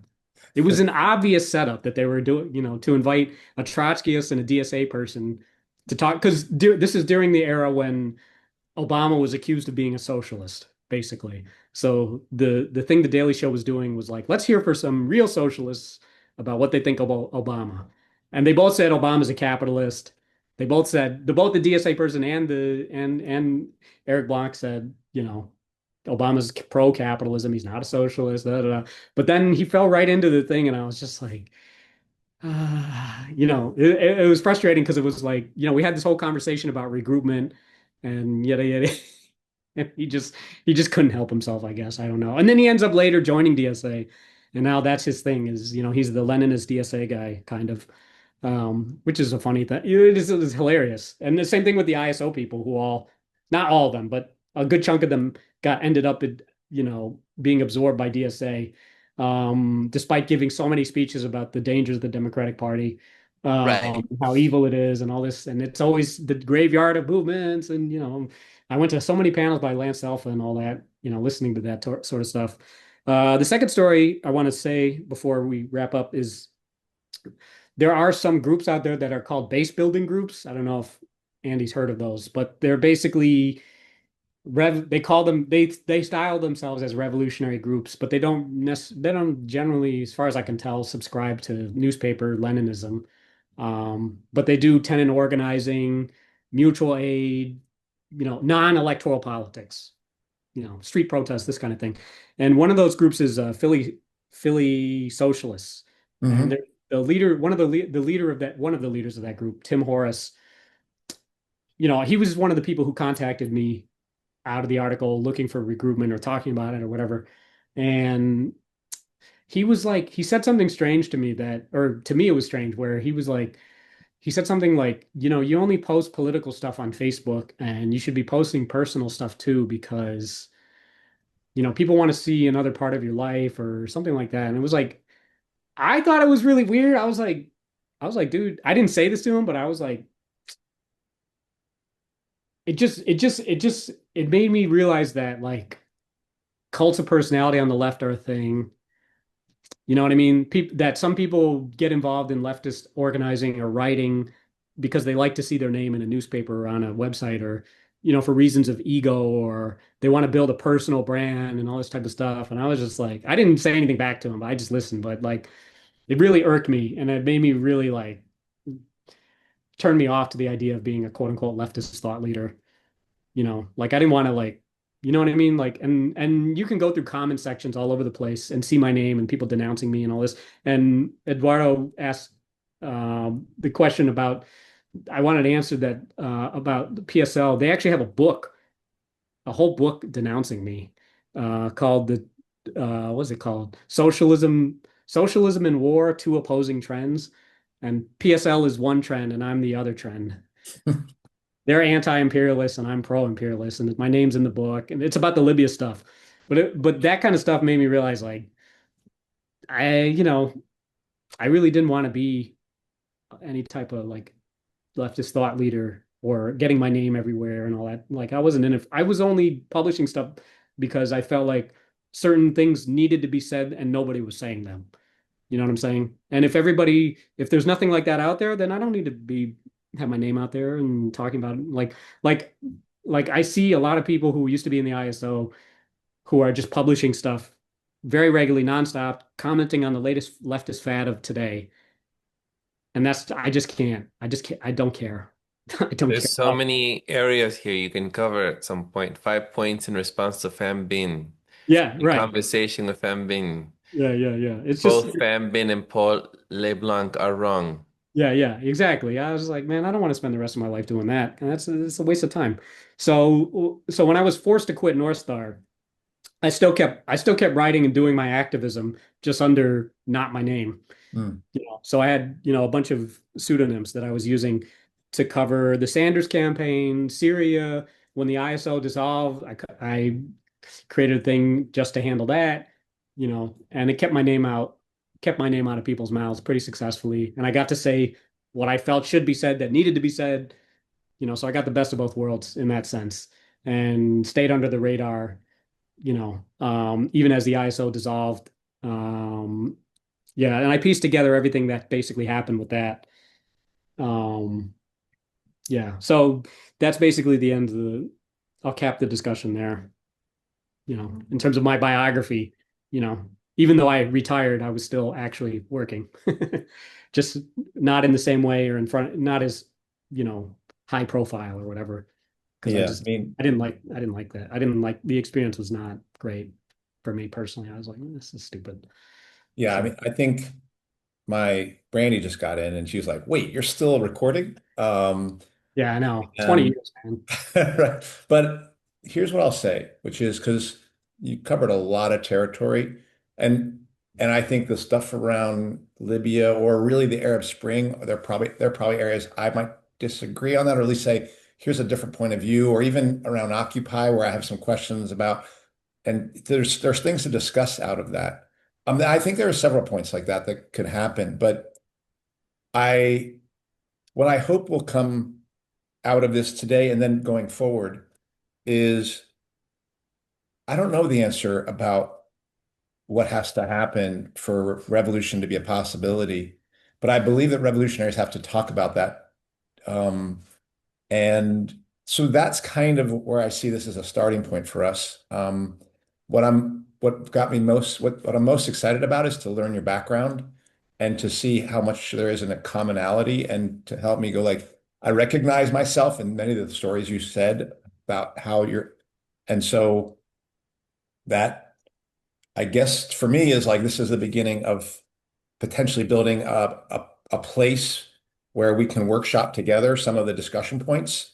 I don't know the order actually now because there's a lot of things that came up and we Yeah. could go in any order, but I would say more offline will maybe decide that. But if you're willing to carry on with us around any of these points, and Michael may have a point and Eduardo may have points that he wants to, I would really welcome that because this what's left didn't start in 2020. It started in 2018, but it's Mm. still trying to answer a question of really ultimately, what is it going to take to actually have working people be part of making a change? Because it looks like the need for it is getting greater and greater. but the distance between what is required of us and the actual stuff on the ground is getting farther and farther. Like that's scaring me even more and more. And so that's why I'm excited about discussing this stuff with you. So I'll just say that as a capstone for this is like for me it's an invitation to carry on together in conversations that are going to be meaningful for me, I think for Michael, for Eduardo, hopefully for you. And then we'll just have to see who else wants to pay attention to it. Because it's good that it's, you know, Pham Binh here. So if people have a problem with Pham Binh, they can put it in the comment section and da, da, Tell da, me da. to my face. Right. Call But me imperialist to my but face. I'm glad you came to us as yourself because I do think I want this discussion to be out in the open. Um, because if there are differences, our responsibility is to figure out how to identify them. And I would say how to go forward with them because I think we all believe that that's what we're going to have to be able to do. So we have to be able to do it. And if we can't do it, then we don't really have much guidance to offer others in Yeah. how to do that, because we couldn't do it. And maybe they would learn out of our inability. So I'll say that. And maybe if Michael or Eduardo wants to add things, and then maybe any final words from you, Ben. I feel as if this is a former Jehovah's Witness story. It has a lot of similarities. I'm very just intrigued by this journey, this political journey from even from younger years. We went way back from when you were an adolescent. So I look forward now as I get a clear sense of who you are to having some of those discussions that as what you tried to create before with North Star, an open debate and non-censored, unfiltered discussion so that we can have a share of ideas that I think are important in today's age. I look forward to that now, understanding who you are and also revisiting areas that I have jot down so that we can go in depth onto some of those areas. I would like to also go back to memory lane with my biography, but not in the way, not sharing my whole life, but just specific areas like organizing, such as Occupy, right? And the anti-war movement and what happened post 9/11. I'm seeing similarities of how we've entered the Middle East before and how we're entering the Middle East again now. And but at a different angle. So I think that those discussions merit an episode on its own, and so I look forward to that. I really do.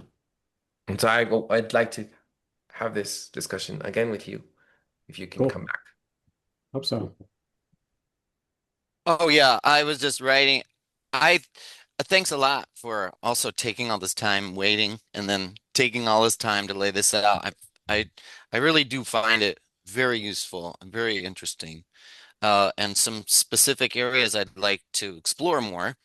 Um, I I have three off the top of my head, and they're all interrelated, but like what is your understanding of the trajectory of Occupy Wall Street and the Sanders campaign and that trajectory? Turns out Eric Bloch has revived Trotskyism. He openly rejected Leninism, and now he's like, actually, Trotsky was right. And so that discussion about the the the role of those ideas in the movement, the role of um, the Sanders campaign.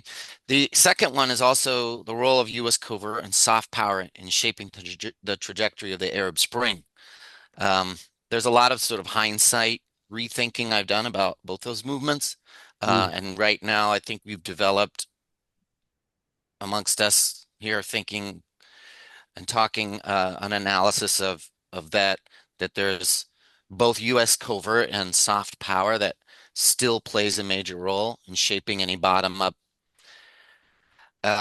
movement, and that's something that's I'd love to explore more with you. And then the other aspect that I think we could get into more is what's worth retaining in Leninism, and that Leninism is actually a broad set of there's there's multiple Leninisms, but meaning what about, and it's directly pertaining to like the kind of activist experience we had that was actually very valuable and positive and healthy about our work in the ISO, and the stuff that wasn't. And what do we, in terms of actually going back and understanding, um, you know, the the the question of revolutionary organization as an evolving, as an evolving body of thought. Um, what are we taking away from that now? So those are the big three, because I think I have some big, off the bat, I'm like, oh, I have some big meaty disagreements. But that was with 2011, or 2013 been, Yeah, so I yeah, don't, and you don't have to say the names of your pseudonyms, but yeah, yeah. I would love to, you could send us stuff offline for us to read, because I am interested in that, all of that too. So, Okay. Yeah, we'll see. I guess we'll see. I'm definitely interested to come back. It would be great.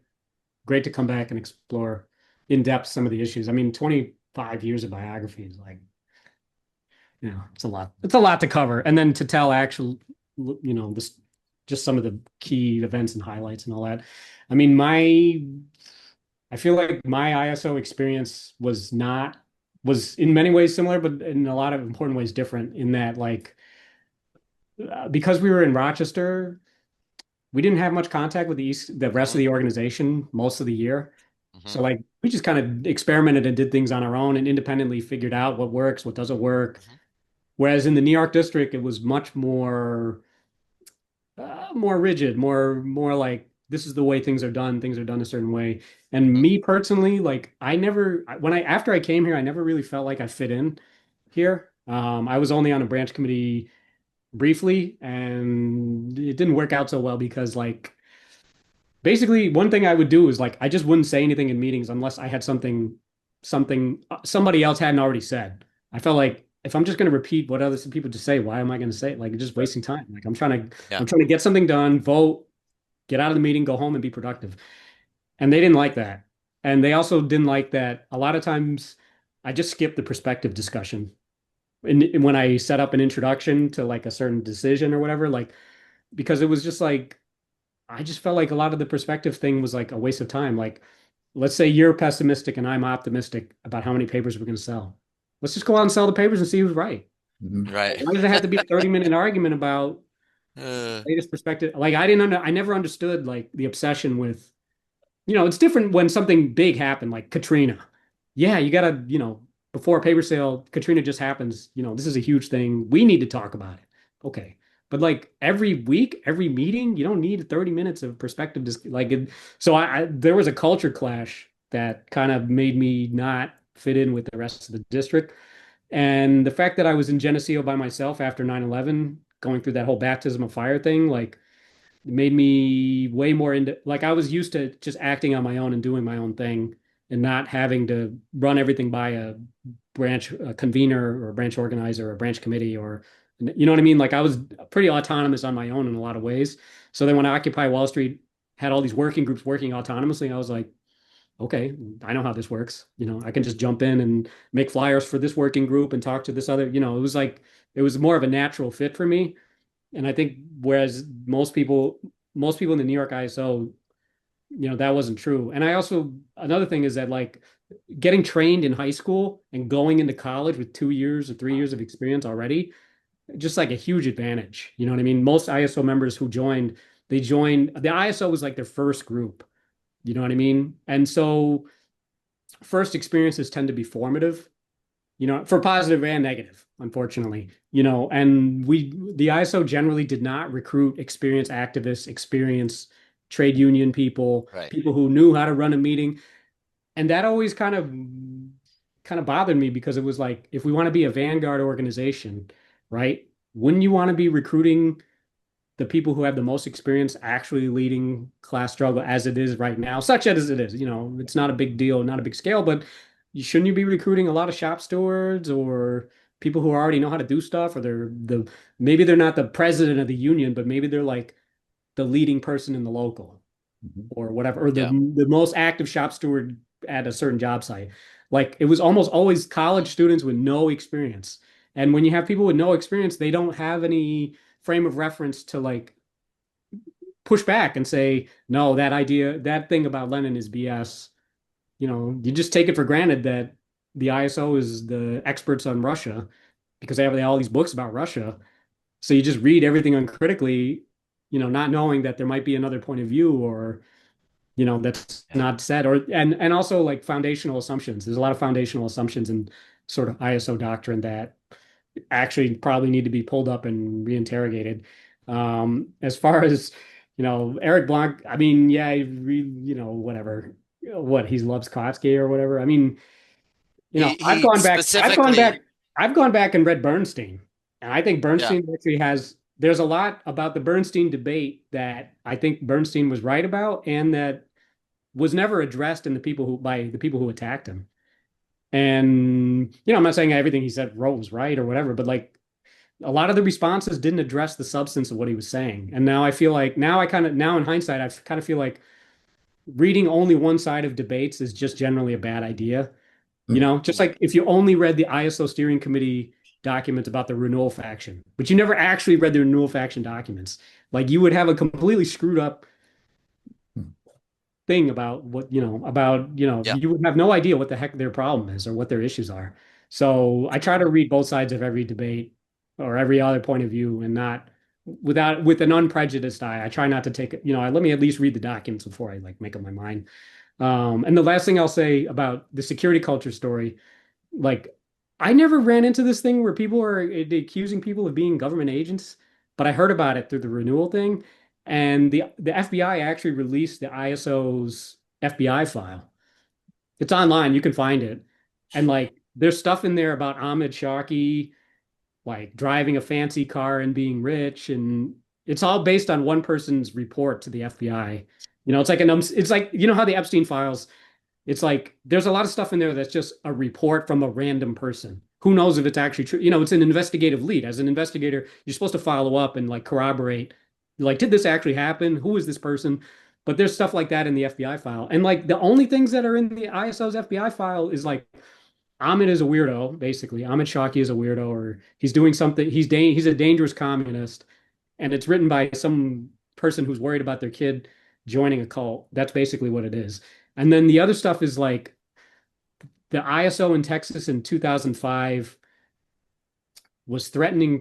There was some talk at some meeting about militant direct action. Like it made it sound like there was talk about violence, like some form of violent protest potentially taking place in 2005 at the Austin branch, or they were going to participate in a protest where the protest organizers were like considering, I don't know what type of violence. I don't know, I don't know exactly, but that's what got on the FDI's radar was like this protest could be violent, and then the ISO was like in the mix of the protest organizers, and that's it. That's all that's in the ISO FBI file. So it's like it's very funny because if the group is so revolutionary and dangerous to the state, you think there'd be more stuff in there. Big disappointment. You know what I mean? To have only basically two entries in like 40 years. So I'll just leave the capstone on that. And I would definitely be interested in coming back to, have a roundtable about some of these other topics. It would be great if, I don't know if there's other ISO people you could reach out to, or I don't know if I Eric think, Blunt would be bothered to come on and chat, but yeah, No. I yeah, would I don't know, say that, whatever. Somebody who supports his point of view. Like, yeah, I would say that we've mostly just responded to people who, like, you reach out to us and then we're like, okay, let's do this.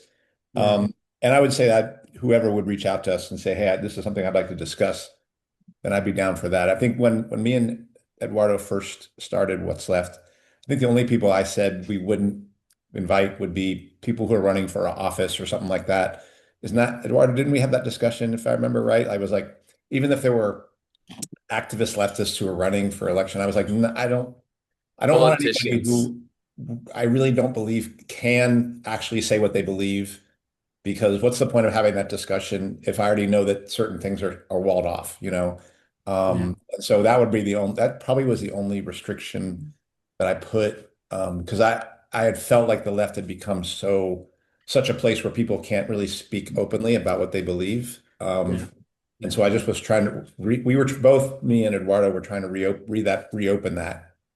on. We wanted to have honest conversations. Yeah, Yeah. I don't even have my Good luck best having friend that with on a here. politician of any yeah, ideological stripe. It's yeah. impossible. So those are the only folks that I was like, I just don't think they're going to be able to do it. I think they'll feel like they'll kind of, for reasons, have to lie. And then I was like, well, I didn't want to be involved. I didn't want to be try to figure out what was true and what was false. I would like to believe what they were saying was what they believed, whether I agreed with it or not. And then that's all. Then we can go from there. And I think some folks, well, I guess because Gaza is being destroyed and Iran is now on the target list for the United States and Israel, and World War III, in my opinion, is really moving apace.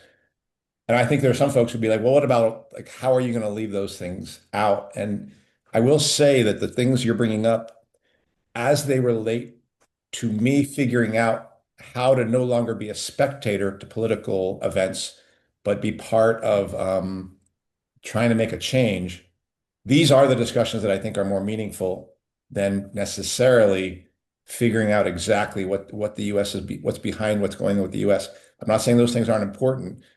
I will say that I do believe trying to figure out what we're going to do about it, for me, is a more important discussion right now than all the different things that are being thrown at us, and that are real events. So for people who have been listening to our show and who are wondering if this is the road we're going down, this is the road I would like to go down, which is what you're offering to us, Ben, is a bit an opportunity to figure out where have we been, so that maybe going forward with the people I'm going to be doing stuff with, if I find them, how will I go forward with them?